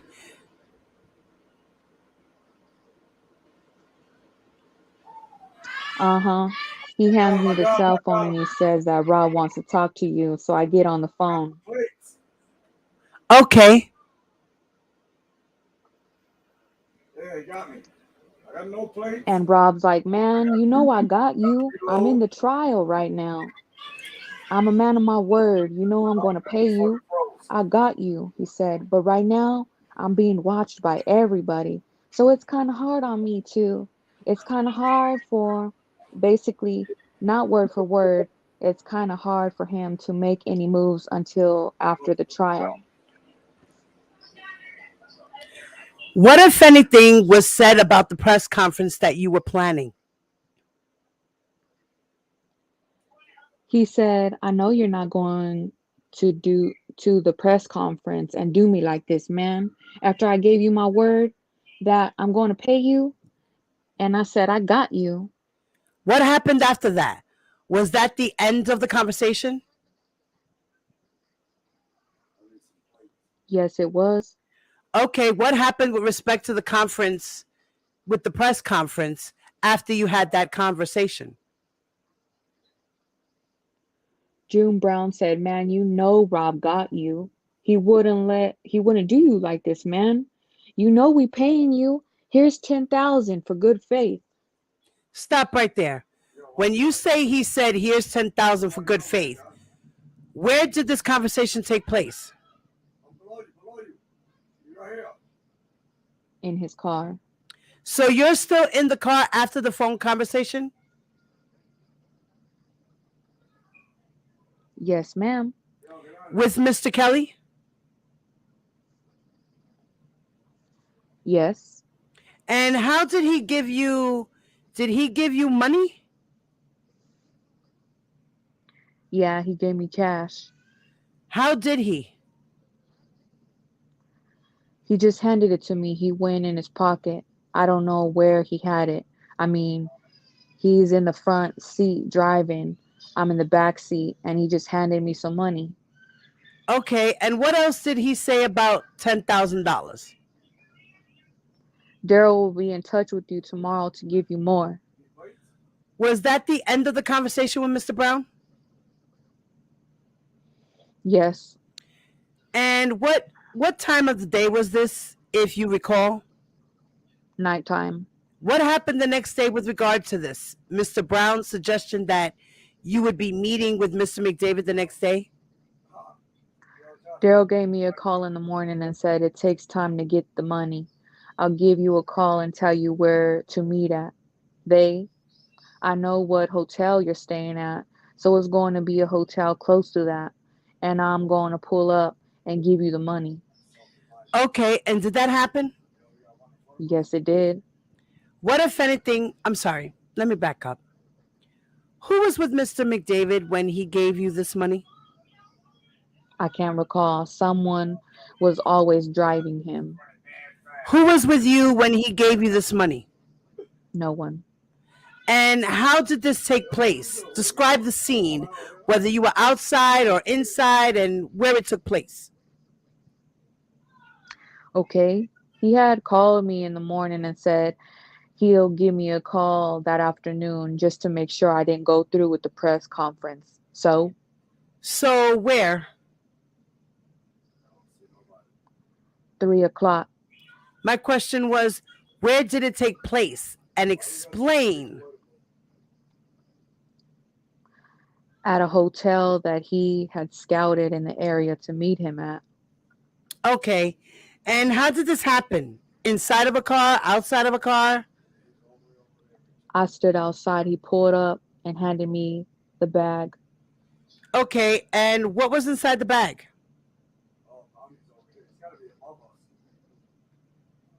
150 or 170,000. And how was that given to you? Cash or checks? All cash. So after you received this cash, what, if anything, did you do regarding your planned press conference? Took their word on it because I had talked to Rob. I hadn't talked to him in a while. So I just took the word. They were going to pay me the balance of what they owed me out of the $1 million right after the trial. Okay. All right. So moving forward in time to 2009 after the trial, okay, what, if anything, did you do to collect the balance of the 1 million that you were owed? Kept calling Daryl because Rob had changed his number. I didn't have his number anymore, and Daryl had changed his number. So I had to get Daryl's number from the office he has downtown Chicago. I got in touch with Daryl and asked him about my money, and Daryl said Rob said the bank is closed. Oh, shit. Okay. So then in 2009, what, if any, actions did you take? I filed a lawsuit. Okay. And who did you sue this time? Daryl McDavid, June Brown, and or Kelly. And what, if anything, what was the result of that lawsuit? What happened? They settled the lawsuit. Do you recall if there was a payment involved with that settlement? Yes, it was. And do you recall how much? 125,000. And did that money get sent to you or your lawyer? It was sent to my lawyer, And which lawyer did you have at the time? James Scott, and Druckel's Legal Service. So after that settlement, did you receive any more money from either Robert Kelly, Daryl McDavid, June Brown as it related to that agreement that you had to recover the tape? No, I did not. And then you had testified earlier that you had turned over the tapes to your lawyer in 2019. Yes. So between 2009 and 2019, did you contact the police? No, I did not. Did you turn the tape over to anyone else that is related to law enforcement? No, I did not. Why didn't you do that? Because I believed they were going to pay me. I had come in 11. He had come to Kansas City like between 2009 and 2012. I had met with him backstage after the concert, and he was saying that he's broke. That as soon as his money get back up, they're gonna make sure I got paid. And I just got tired. Hold on a second.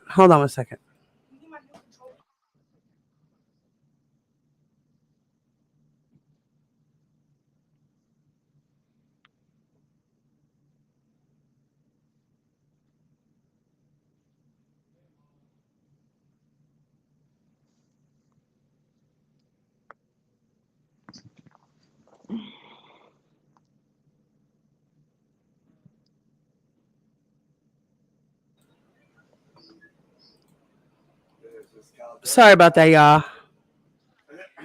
So I'm going to stop you there. At some point, you had testified that they said the bank was closed, right? Yes. And what did that mean to you? That they wasn't paying me again. Okay. And so why did you continue to hold on to the tapes when you knew that they weren't going to pay you? Once, like I said, around 2012, I just said, forget it. I said, forget it, Rob going to do what he do. Daryl going to do what he do. I said, forget about it. I started living my life like that was my life of getting that money from 2000, involving myself from 2000 to 2009. That was my life. So at the end of the day, I just like forget it, you know? And last time I had talked to Daryl and Rob, I said, "You all good with me as long as if the police come after me, then I'm going to tell. But as long as they don't come after me, y'all good." Like I never bug them about money again. I never threatened them. I never filed a lawsuit. I was done with it. Like, just done with it. Okay, Your Honor, can I have a moment just to check with my counsel? I think we're done, but it's also 2 o'clock. Are you done? Okay, we'll suspend until 10 o'clock tomorrow morning. Proceedings adjourned from 2:03 p.m. to Wednesday, August 24th, 2022 at 10 a.m. All right, guys. And that is the end of direct questioning from the government. And as we know, today is the 24th, and they will be continuing with Charles Freeman's testimony as far as cross examination goes. So, guys, we will be getting those transcripts tomorrow morning. So tomorrow I will come back with another part of a testimony if I can. If not, you guys know that you guys follow at Miss Love Zone, okay? And we can continue to watch the stuff from there. Joshua. So once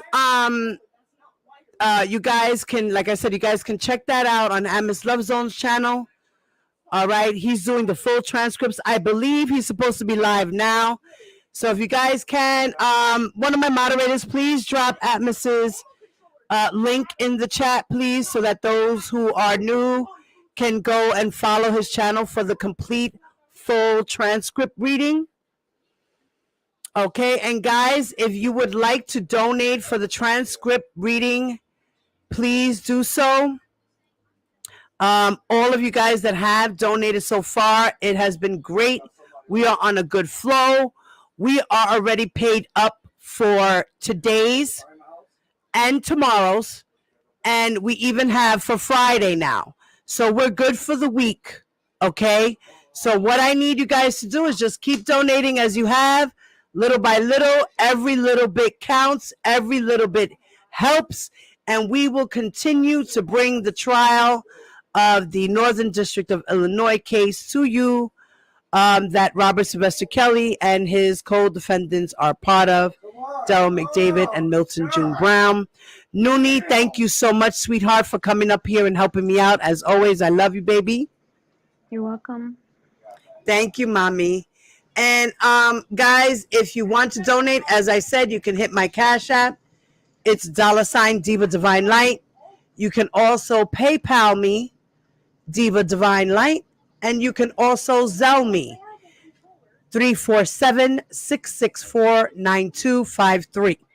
If you guys would like a copy of the transcripts, when you donate, please make sure to put in the 4-line, put for transcripts, and then put your email if you would like a copy of the transcript, okay? And when a transcript comes out and it drops, I will definitely hit you guys off with the transcript, okay?